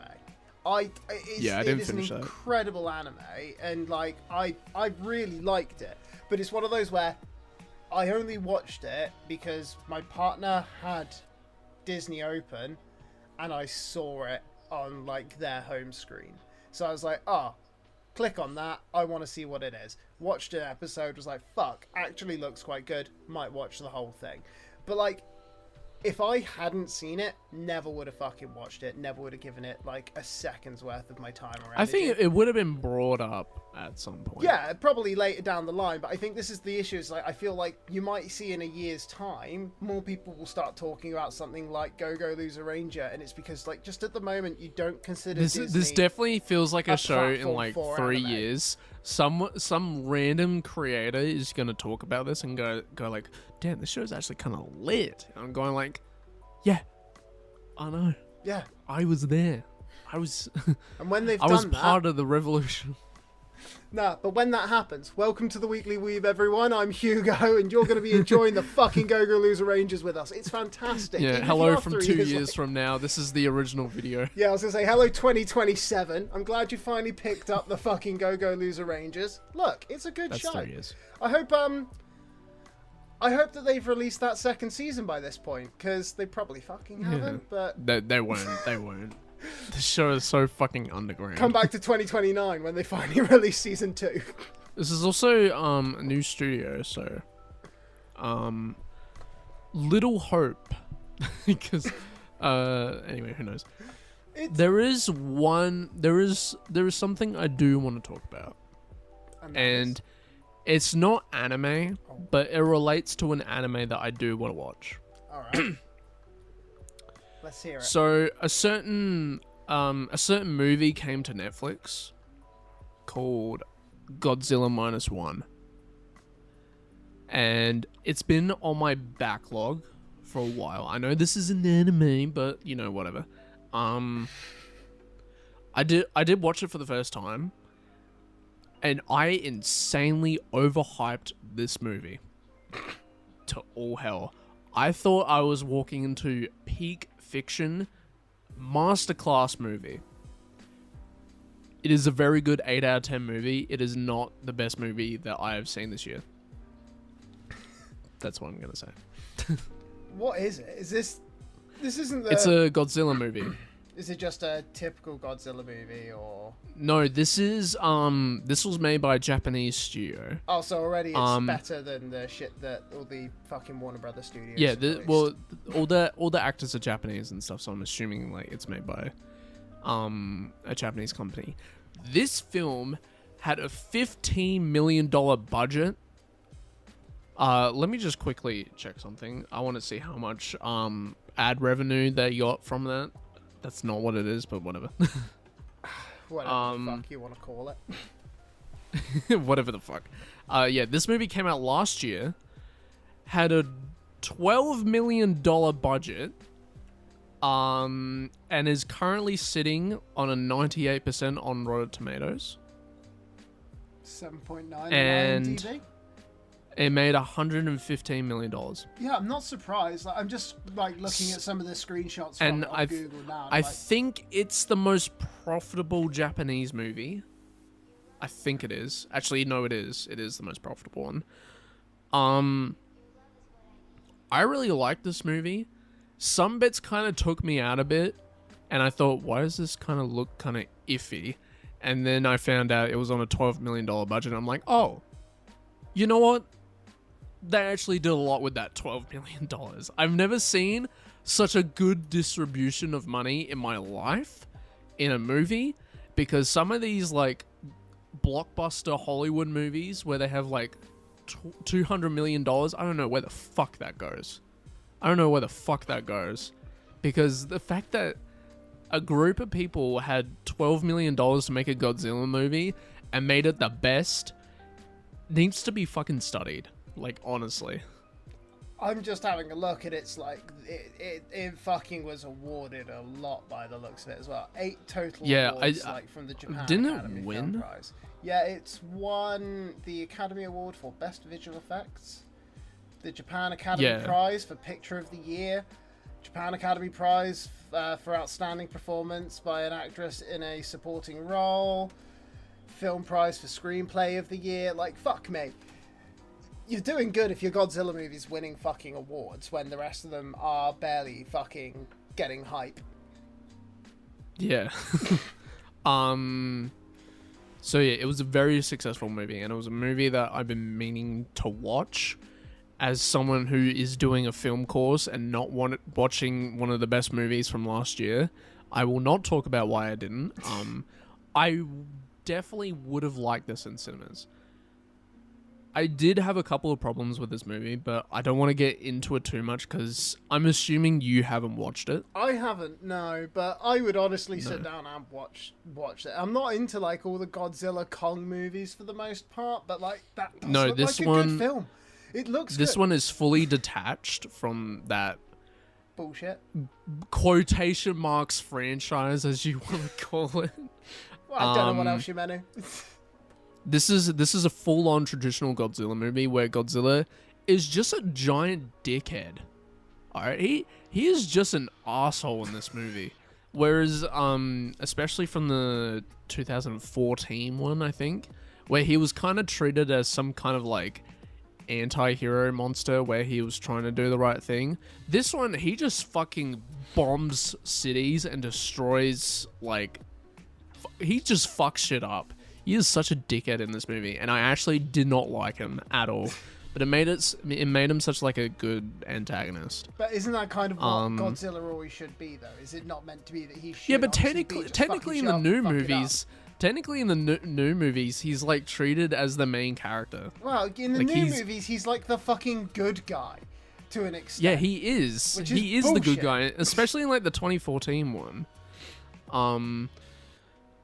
Yeah, and so watching this was a good breath of fresh air. But the one thing that I do want to say is that the characters in this movie, oh my god, I have never emotionally connected to characters more in my life. Like I liked all the characters in this movie. I didn't like the ending. I thought the ending was kind of fucking stupid, to be honest. Character just comes back to life after being blown up. Yeah, that's fine. And it was sort of like ended on a cliffhanger, but that's fine because, you know, it's a monster movie. Gotta have some threads and stuff. Anyway, the reason why I want to talk about this is because this movie has made me want to try. This is something that I'm gonna watch. This is gonna be, you know how last week I decided to watch Go Lose a Ranger? This week, I'm gonna watch Kaiju No. 8. Fucking damn right, alright? I'm so excited that you're gonna watch it, because let me tell you, okay? Episode 7, titled Kaiju No. 9, because after 6 episodes we are getting bored of this 8th one, so we need another one. And then 10, 8. Kaiju No. 8 is, I am so happy every week when it comes out. It is so good. I think you will really like it. Like, I feel like I would. Episode 7 is, honestly, I think I was just laughing throughout most of episode 7. Like, it's a big fight scene, like, awesome. Fighting's fucking cool. And, like, I will say, like, this is honestly, like, this is like the shonen anime for the older generation of anime watchers now. Because I've accepted this. I'm not the young generation of anime watchers. I'm fucking getting derelict. Like, my favorite... I'm losing my hearing. My favorite animes, some of them, there's a 1.9 in the year they were produced, which is a big fucking tell as to what I might have grown up with and what has definitely shaped it. And I'm like, but I'm watching a shonen where for once the main character isn't a 14-year-old boy. He is like a 32-year-old bloke, and he is such a fucking good character. He's well made. I relate to him. And like in episode 8, like, he finally makes some progress in his life towards like one of his many goals. And essentially it's just like, in getting it, it's not through bullshit. This isn't through, oh, I'm overpowered now so I can do whatever I want and people are going to pat me on the back like your typical shonen. Like, it's not... Yeah. It's not your typical shonen where you've got, hi, I'm really fucking powerful. Let me be the lead hero, blah, blah, blah, blah, blah, blah, blah. Fuck off, alright? I've got a 32-year-old man with back problems and knee problems who's bored of his dead-end fucking job, who just wants to be a certain thing. And, like, don't get me wrong, yeah, it's got some of that typical shonen-esque reasons for doing it. Why does he want to be the most powerful warrior fighting kaiju? Well, simple reason. He made a childhood promise to a girl he wants to bone. That's so fucking dumb. That's just shonen for you. But at least now, like, Kafka is fucking relatable. He is just an adult who wants to fucking achieve something, and like, even when he's told no, he's like, no, I'm gonna fucking do it. He's got a real fucking shonen-like attitude towards it. But unlike all the other guys where it's like, I'm gonna do it, and 2 episodes later, they can punch through a wall somehow because they had the power of belief. Like, this is a human being. He's not got that, like, it's not about getting better. Like, it's not even about him getting stronger. It's about everyone around him realizing he actually has more value than any of them combined. And it's not through raw power, it's just through being older, being mature, being intelligent. Like, he is more useful to you than all these well-trained warriors to an extent, because he knows what he's doing, where they have no fucking clue. So it's like, you've got... And like... But yeah, no, it's, you've got like just such a good story in it. And like I said, I think you will fucking love it. I think like if you get through the first 2 episodes, like I've been wanting to watch Kaiju number 8. I just never had like it's on my list. You know what I mean? Like this season, like I knew that I was gonna watch it at some point, but I've been wanting to watch -1 for a little bit, and all this Kaiju stuff. You know, it's gonna push me over the edge, and I probably will give like a watch. I don't know if I'll binge the whole thing, but you never know. You never know. I'd say if you're gonna sit down to watch it, I'd say try and watch like the first 2 episodes. The first episode is really good, but like the second episode, in my opinion, is kind of where Kaiju number 8 picks up properly. And it's one of those where, like, if you can get that like 50 minutes worth of content down, you'll probably want to watch the rest. But I can imagine if you just watched the first episode and you weren't that hyped on it, you probably wouldn't want to get around to the later stuff. That's where it gets good. Yeah. But obviously, it all depends on whether or not you have 50 minutes spare to sit down and watch a man piss out his nipples. I could make 50 minutes like. I could watch a lot of these shows. It's just sometimes it's just I've always had like, I don't know. This is just me maturing as like an anime fan. I just know how a lot of these shows are gonna go, and I just don't give a fuck. I mean, so I think I haven't watched any other shows. I haven't watched MHA since episode 2. Yeah. Watch One Piece. That shit's just going through the mode. You know, it's there. It's doing stuff. I don't think I've watched anything else. I mean, have you watched anything else? I have watched a bit this week. I've had a bit of a mental one. Obviously, I've watched. Hold on, guys. He's going to talk about Oitombo. Weirdly, not Oitombo this week. Don't worry. But I have watched My Hero. I want to hear it. So I will just say, as I know you're not a fan, I'm not fucking offended at the idea of almost risking some spoils for you. The next 2 episodes. Oh wait! I have watched some. Yeah, I've watched some bit after episode 2. I know what you're going to talk about. I have seen that bit. You'll know about. I think you know about Aoyama, don't you? Yeah. Aoyama-kun. Yeah. So that's all happened. Obviously, I've been waiting for this. Out of fucking nowhere, by the way. Like, what the fuck? Yeah. To be fair, like, it was one of those. When someone first told me, like, a year ago that he was supposedly a traitor to all of them, I did sit there and I was like, makes the most sense because he's the only one. But out of all the characters, he's, like, the least likely in terms of personality. Yeah, but I think like, that's... Let's be real here. In terms of, like, not juxtaposition, but, like, subverting expectations... That fucking bullshit. Perfect He's just the least likely, I would assume. Yeah. It's like if Ochaka was just like a bad guy. I think that's the mental thing, is like they make comment like only once, maybe twice, that potentially a member of staff or a student could be betraying the entire class. I do remember that. I do remember they talked about that. Yeah. So, like, the most throwaway comment in Season 3 has finally looped back round to being useful in Season 7. There is a traitor. It's almost as good as One Piece foreshadowing, yo. It is... it was one of those where, like, when I was first initially told, it was really obvious once someone had said, Aoyama's a bad guy, and then flashing through everything you know of Aoyama, yeah, no shit. Because, like, even Aoyama... kind of makes the point that he knows. It's like when he does the whole, like, you wouldn't have seen it because you weren't watching, I think, at this point.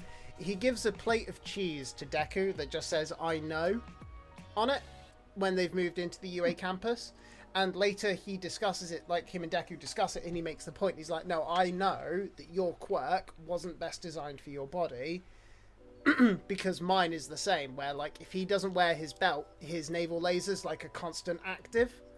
So the belt is like a compressor for it. And it's one of those where, like, when you know he's the traitor, shit like that, what he, like, you then become aware, like, oh shit, no. He knew that Deku was quirkless. He knew, understood what had happened, had been told all the information, and was just trying to, like, I think in that, it's one of those where it's like he's trying to pass a message on to All For One without betraying All For One, being like, no, I know the truth. And, like, that's why he says to him, no, I get that your quirk's just too strong for your body, when what he's actually saying is like, no, I know that your quirk was given to you. Your body wasn't meant for this. I know this because that's how I got my quirk. Some man gave it to me and my body could never handle it. So it's like, you've kind of been waiting for it to happen. It has happened. It's like really obvious in hindsight how fucking clear this was always going to be. I think it's good. I think it's like a good twist, because like if you don't foresee this, you can see like subtle hints back in previous seasons, like you said. I just still think out of all the characters, he's the least likely to do this, even if it does subvert expectations. Yeah, to be fair, I mean, with he just seemed, because I've said this so many times, but I don't think I've actually said it on here. There are too many fucking characters in MHA. You cannot make all of them relevant. I don't remember anyone out of like the main 4 people that are on the fucking poster. And if you're gonna make this guy more relevant and stuff through doing this, that's fine. But I feel like it could have been a different person, maybe. The big one that I think will hit you is going to be episode 6 onwards, where I don't know if you know half of the fucking guys that they're even going to be referring to, because Class 1B become a big part of this now, in a sense. Oh my, no. So here's the thing. Do you remember Shinso? Season 5 all over again. Yeah, but do you remember like Shinso from the UA Sports Festival? No. The one who has voice control, has mind control. Like, yeah, speaks to that you, guy. You respond to him. So like he came back for a little bit in, I think it was season 6, wasn't it? Did a bit of training. Might have been season 5. Oh yeah, it was season 6. Yeah. It was season 6. It was the start of season 6. Yeah. Maybe like season 5, I don't know. No, I think it was season 6. It's because it's like at the break point where it stopped being My Hero Academia and then became My Villain Academia with season 6. And I think it was like that might have been the point where they last showed him. So like you've got him. He's going to be coming back apparently in the next episode. And so is his name Monoma? Which is, he's like the main face of Class 1B, the arrogant blonde kid with the copy quirk. So like they're going to become somewhat important in the next episode or two, from what I know, or from what I've seen going forward. But it's one of those where like, because you haven't seen it, I assume we were all good with, like, I think I left episode 4 thinking like, well, we're all good with what's his name, Aoyama. It, like, he's not going to blow up. Like, I think that his getting a quirk predates the ability to blow people up remotely when they betray you, quirk that All For One has. So like they will sort it out, figure it out, and get him. And it's like episode 6 or episode 5 ends on the cliffhanger, which is like we're about to go into it. It's about to be the conflict. And I'm hoping that if we're entering the conflict at this point, this is going to be just a full-on kind of carnaged out, brutal conflict for the next, what have we got? Like, say, 18 episodes? Or less than that. I think... we got like 10 episodes, I think, before you probably see it wind up. So I'm like, maybe 10 to 12 episodes you're going to see conflict, and then you'll have your last 2 to 3 episodes to the world's full of peace, and this is how I became the greatest hero, and all of us did, and all that shit. But on the build up to that, I think like his voice just changes to like Bakugo or something, and Deku dies. To be fair, that would be the best way to end this fucking show, right? That's how Deku became the greatest hero. It wasn't by fucking just winning, Dude, but by it's giving like the fucking his like life. How You Met Your Mother thing. Like, it's just going like, it was this all along. Just kidding, it wasn't. It's just his narration. I don't know. from I heaven. don't know. I've never seen that fucking show. But like, yeah. I hope that it's going to be a good few battles though. But it is one of those, like I said, like we've just gotten to the point where conflict is now about to occur. So, however it is going forward, I'm really fucking excited because it's like the one thing I think you can have 1,000 problems with My Hero. You can dislike its cast, you can dislike its fandom, you can dislike how many people, like how many different fucking characters you need to fucking know. Like, you can hate any of that shit 100%, but you got to admit, when it comes to fucking fights, it is so good at just doing fights. Like, it is so good for a fight scene that it's a very good action anime. Yeah. I think it does that. It's always done that really well. I think a lot of the problems that MHA have just come with its reputation as a fandom, especially. I know that has died down now. I know people don't want to talk about it. But it is prevalent to why a lot of people kind of lost faith into this show. I don't know if maybe I was just this too show's late to the game or what. I don't know what the fandom did to upset everyone. So fucking tragic. Well, no, it's not what the fandom did to everyone else. It's what the fandom did to the author. The author has become extremely demotivated to progress this series that he's just straight up stopping it because he's getting much hate. Enough. He's getting so much hate and backlash from fans that just have such shitty fucking ideals and just fucking ideals about the show that have blown this whole this whole fandom out of proportion.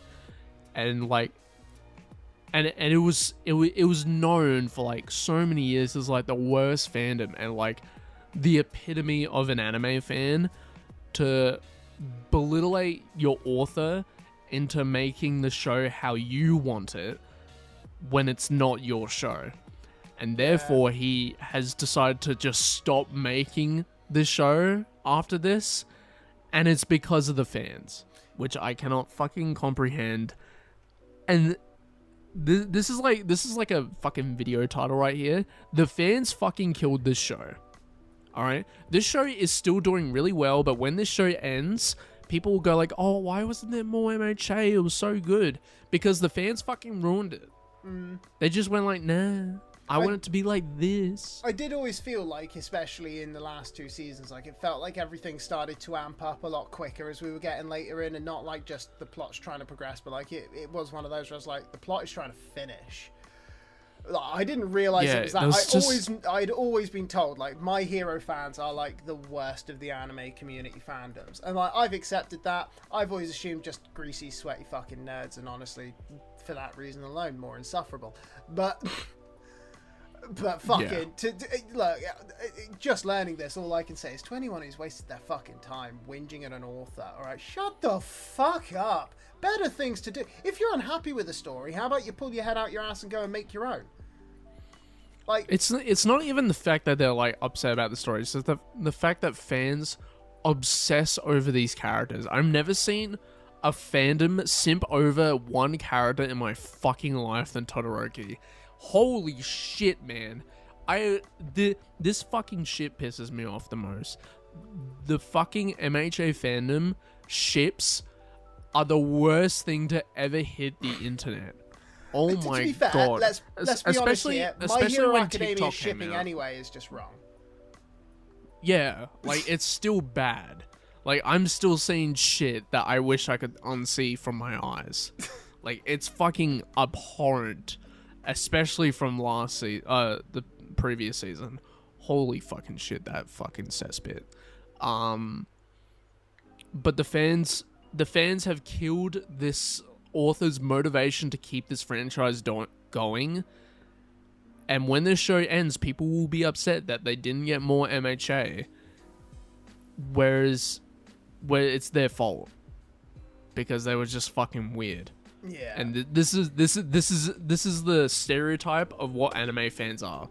They're fucking weirdos that boycott their own show and just make it shit. It's stupid. And I lost a lot of faith in MHA because of this. I know it's not the show's fault, but I could not escape it, and I needed to get away from it. Yeah, no, I can see the hatred and like that people have for the fandom and why. Like, that makes nothing but sense. Like, to be fair, I've thought this for many years with like a lot of people though. When it comes to anime fans, is like every single fucking time there's an issue, they all seem to have an issue with the creator of the product. And like, to be fair, fans of things that are general at this point who can't seem to separate the art from the artist, and it's like, you've got to understand, for one, like, this is their thing. If you enjoy it, that is fantastic, but it's still theirs at the end of the day. Like, if I publish a book tomorrow and everyone fucking loves it, but you really don't like how the story's going to progress for a certain two characters, I don't give a shit. I don't give a fuck if you think they should live happily ever after. If in my next page he commits seppuku, he commits seppuku. I'm not fucking asking for your input in this. He's dead now. That was my choice.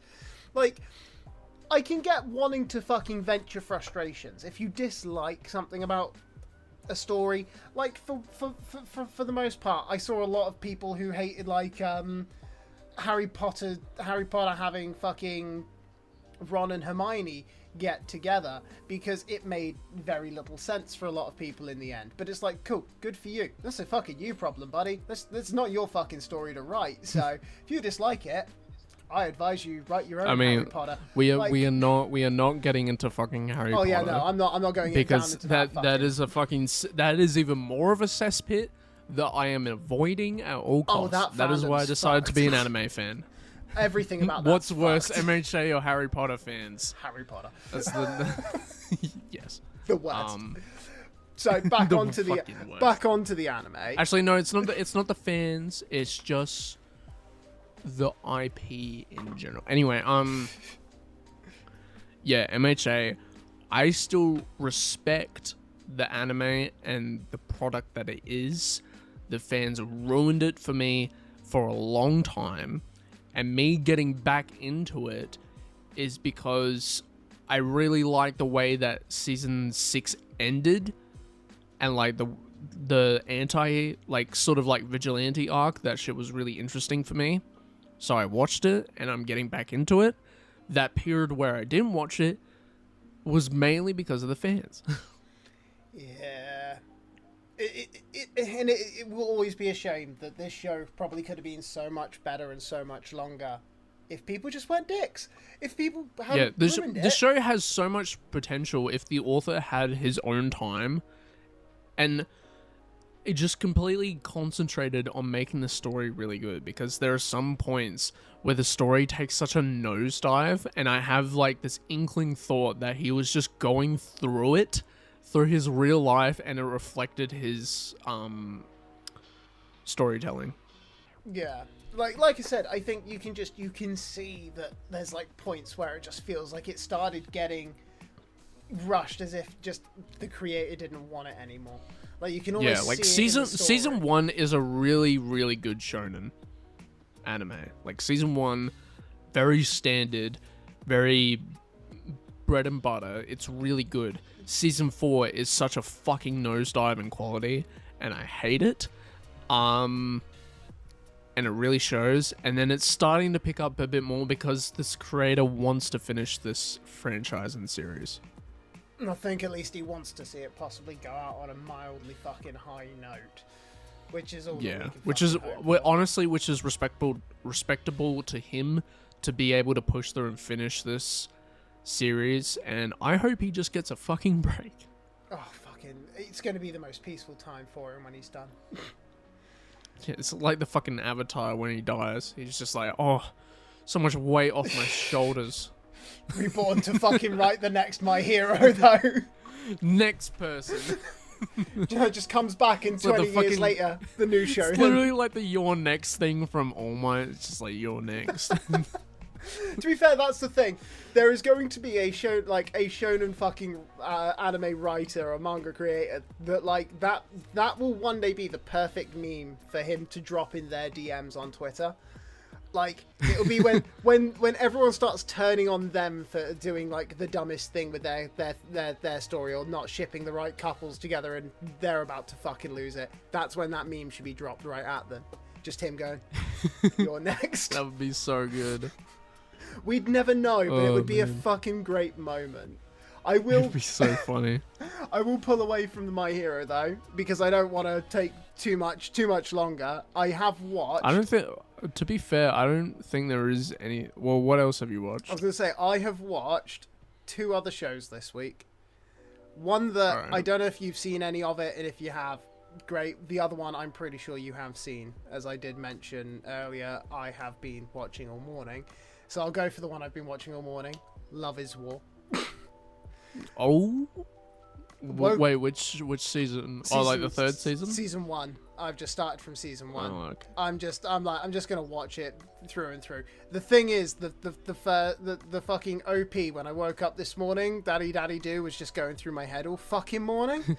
Yeah, and you were just seeing that at the start. I'm just like, no. Yeah, so I was like, fuck it. Just got it out of my gonna, head. I was like, I'm just gonna put on the fucking anime it's from to see if it's at least, if the anime is anywhere near as good as this fucking intro. And I will say, I think I've watched 5-6 episodes of season 1 already, and it's been pretty good. I've enjoyed it. I think episode 1 was like quite funny. There was like the line, all that nutrition went straight from your straight to your chest but none to your head or something, and I was like, that might be the best she's got big tits line I've heard in an anime for a while. Like, honestly, sometimes these shows do just drop little golden nugget lines, and I'm like, I would put that on a t-shirt. I would wear that t-shirt. I think, like, Mushoku had Daddy's Keeping Cool or something on a t-shirt, or, like, Daddy's Keeping Cool when Rudius was talking about Paul, and I thought the same thing where I was like, fuck, that make a good t-shirt. Just Paul's face, Daddy Keeping Cool. But, like, it is... I'm gonna be honest for a second. Yeah. I have not seen the first 2 seasons. Why would you start from the 3rd? What the fuck is wrong? Yeah, I started from the 3rd. Refine Honestly, you could probably just start from the 3rd and just enjoy it. I probably Maybe I might have watched a little bit of the 2nd season. I'm not too sure. But I do remember when the show fucking popped off. Like, when that Chica dance shit dropped, holy fucking crap. I've never seen a fandom or like a community collaborate on such a such an out of pocket thing from an anime, because that dance pops up for one ending and people just soak that shit up. To be fair though, that's like the thing with fucking anime OPs and endings, is like sometimes just one thing from them. Like Bling Bang Bang Born did not deserve to be as hyped as it was. Good catchy song, but it didn't deserve the hype. But for some reason, the community just went nuts on it and was like, no, we can make 1,000 fucking videos a day dancing to this, just like the Mashal OP. Yeah, it was really weird. I just saw a comment on the opening 3. It's like Lovers War ! Season 1, Season 2, Lovers War ? Season 3, love. And I'm like, yes. I mean, the thing is, I'm assuming, is all 3 seasons based on the same characters, or is it... Yeah, all 3 seasons are on... I think season 3, you get introduced to a new character. See, so, like, I will give as well, the weirdest thing was, for me watching it, the narrator's voice is Albert from... he's Whis from Dragon Ball. I was gonna say he plays Whis, but I didn't even recognize him as Whis straight away, which is fucking ridiculously bad in my opinion. I know he has a very distinct voice, and I'm just like, It's What are you because doing here? that's like not his Whis voice though. Like that's not how he sounds as Whis. Like the voice that he has as Whis is a bit different. That like his voice that he's using for the narrator role though is the same voice that is the voice of Albert from the Saints' Powers. Omnipotent. I can't remember now. I've not watched it in a while. Good anime either which way. Good little romance if anyone needs a bit of romancing. But like I think I heard that and I was like shit. I was like fuck. Now I really want to watch that anime as well. I was like can't triple up on the romance shows though. So we'll wait. But Love is War season 1 has been really funny. Like there's so many good little lines, like being called a virgin is a virgin's kryptonite and shit like that. That I fucking honestly, I really want that as a tattoo. I'm tempted to, when I get my leg pieces all added in. I'm tempted just to get the line being called a virgin is a virgin's kryptonite just somewhere on it, because I think it'd be funny for the rest of my life to have that line there. I would rethink that, but fine. Nah, it'll be fucking hilarious. 10,000 subscribers and I'll do it. No, that's terrible. No, perfect 10k goal. 10k and I'll get virgin is a virgin's kryptonite on my leg. Don't worry. But I have watched another when show. we're popular, it's gonna throw back in your face. It'll be worth it. It'll be fine. When we're really popular, all right, we'll have that good podcasting money, like that Joe Rogan podcasting money. I'll be able to afford the laser surgery to get it removed. It'll be fine. Anyway, I think the thing that a lot of people really liked about Love is War is that not only was it just a good show, it's such a good meme show. People memed the fuck out of this show. Like you see Chica everywhere doing like her like little expressions and stuff, and it's just like every time you see it, just going like, oh yeah, this is just like daily life for me now. But there was a point where it was just like, it was just a random moment from an anime, and now it's just everywhere. And that's what Love is War is. It's just fucking everywhere now. I mean, like I said, it's been good. I think watching it a bit, I don't know, later season obviously might be a bit different. But watching it honestly has so far felt like I'm watching How to Manipulate Someone 101. Like that is legitimately what this show has been. It's been like how to emotionally manipulate individual 101, and I'm like, it's basically the whole 2 seasons. It's just like, how can I gaslight this person so much? How can I gaslight them into asking me out? Like. That's what should this show be called? Gaslighting. Yeah. To be fair, I am like when I have kids, this will be the show I use to explain to them how to date. I'm just gonna hand them the entire collection of Love is War and be like, you'll be able to find your wife once you finish that. Good luck. Send them into their room, like. Figure it out. Oh, also, I think the new character is actually in the 2nd season, not the 3rd season. Well, then, maybe by the end of the day, I'll know. Because I'm just remembering Daddy Do is actually the 2nd OP. Yeah, it's for the 2nd season. I thought it was the 3rd season. I know it's because I completely forgot about the opening for season 3. Why is that better or worse? Worse, because the season 3 opening is a fucking banger, and I'm listening to it right now. But whilst you're enjoying it, I will start boring the people with another anime, the last anime I've watched this week. And this is the good one in my opinion. I decided this week. What? Love is War, and you're saying like this one's the good one? This is in my opinion probably the best one I've decided to pick up this week. Ship it. What is Windbreaker. Alright, to be fair, I have been needing to watch Windbreaker. I feel like I watched like the first 10 minutes of the first episode and just didn't finish it. Episode 1 is awesome of Windbreaker. I think episode 1 is maybe a bit too good for the first episode. In the sense that the following episodes, some of them just don't hit as hard as that first one.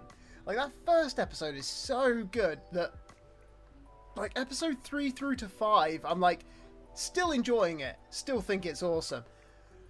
But fuck, episode 1 was so much better than episode 2, 3, and 4, and you're like, I'm like, it's not that, it's like we're talking like, I'm watching 7 and 8s, but episode 1 was the 10, and it's like, you put your 10 too early, guys. You've really fucking made it too, like, I'm here binging this show up till episode 7 because of how good episode 1 was.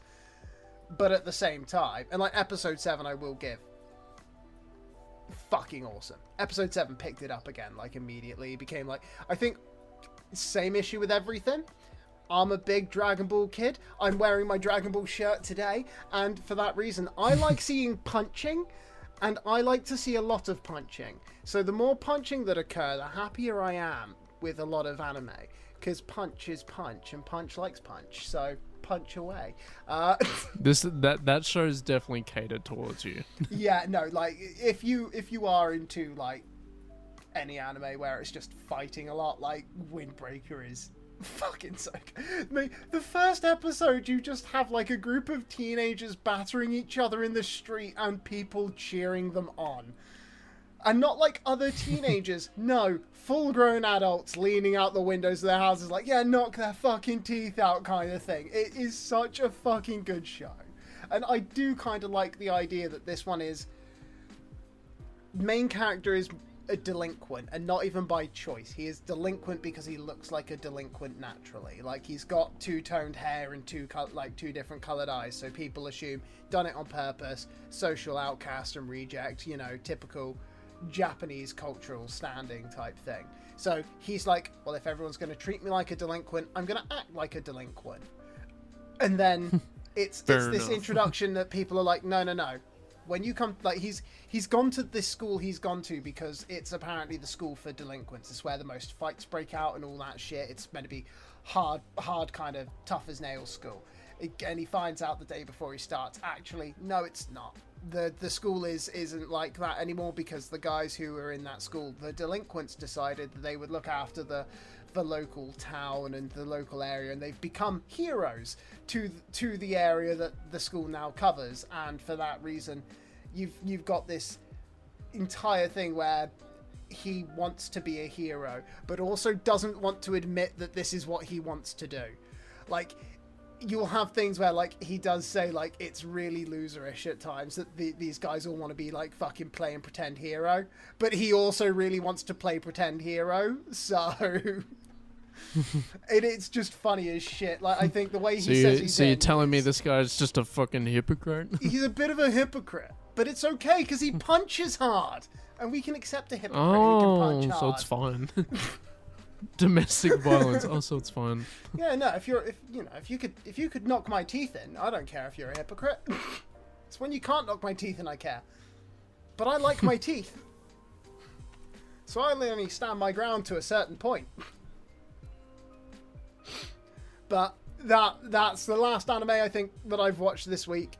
It has been a good anime. I have enjoyed it. If you have the time to sit down and actually, like, give it some watching, I would say sit down, watch it. It's fucking good. So yeah, there's a lot of shows that I do need to watch, but, like, I want to give them a good bit of a buffer and stuff before I do watch it. But I feel like I would give, like, definitely Kaiju. I think Kaiju is definitely number 1 for me. But I might give Windbreaker a good shot at some point. Yeah, no, like I said, like, they are solid fucking shows. Definitely worth, like, at least trying. I think Kaiju, you need at least 2 episodes to get through to really kind of get into it. I think with Windbreaker, the first episode will have you wanting to watch the rest. You just have to then be willing to accept that the next, like, 3 episodes just aren't as good as that first episode really left you feeling. I mean, you may feel different if you try it, but for me, like, I'm just like, it just left me feeling a bit empty comparatively. That first episode was so fucking good. So much violence. Smack it. It's turning on your Dragon Ball brain. Though, did you hear the good news this week? Because before we leave, we got to talk about some cool news coming up. What? Mashal Season 3's confirmed. Oh, fuck off. Yes! We've got more than haven't even Mashle! I know you don't. We got Sakamoto Days. That got announced. That should be more hyped. What the fuck is that? No, I'm not. No, I'm not getting into that. Fucking watch Kigo. Oh, I'll go watch Giguk. Do We'll it. go watch Giguk in a minute and we'll see. Actually, I don't even think he's talked about it. I think it was in the manga awards that he did. But anyway. That's fine. I'll skip through the manga awards to check. But no, like I'm happy. They haven't announced a release date for it yet, but it's confirmed it's coming. So I'm happy. We're getting season 3 of Mashle. And honestly, I'm gonna say it. Kind of hope it's the last season of Mashle. Oh. Like, I'm pretty sure. Like, if you had watched the first 2, like, you don't need to really go further than 3 seasons. I don't think with Mashle, or at least you don't need to go 3 seasons further with like for Mashle dealing, say, with the main big bad. Like, realistically, you should be able to end that inside of 12 episodes now. Like, they've kind of fought. Your story progresses fairly quickly. I think you could wrap it up in a nice bow by the end of a 3rd season. If you really wanted to push it, I think 24 episodes, maybe a 4th season, but fuck it. If there was a season 5 confirmed, I'm not watching that. Like, that's when you're taking the piss. So, And that's too much. yeah, no, there's you got to accept where the limit is, and the limit is really 24 episodes is probably the best Mashle deserves anymore. Like, for story, I think if you can't get it done in the next 24 episodes, you're taking the piss. In the nicest of way, you're taking the piss. So let's try not to see that happen. But all in all, I think that is everything. I'm assuming there's nothing new for you, is there? I'm going to say nothing else new coming out for you that you know of, is there? Nah, not that I know of. Well then, with that in mind, thank you for watching, everybody. It's been a fucking killer 2 hours. This will probably be split into 2. So, hope you enjoyed last week's episode. You can do one. You can do one. see how it ends. see how it ends. But hope See you how guys you have feel. enjoyed however we've done this, whether we've split it into the 2 and you've watched a Mushoku and then the others, or if you've watched this all in one. It's been a fucking fun and long evening. Or afternoon for me, evening for you. But yeah, no. But thank you everyone for watching. And I guess we'll see you again next week. See you later, everyone. Fuck yeah! Fuck yeah. Oh. We did it. We did it. We did it. We did it. Yeah, we did it. We did it. We did it. Fucking Dora. Fucking love that anime.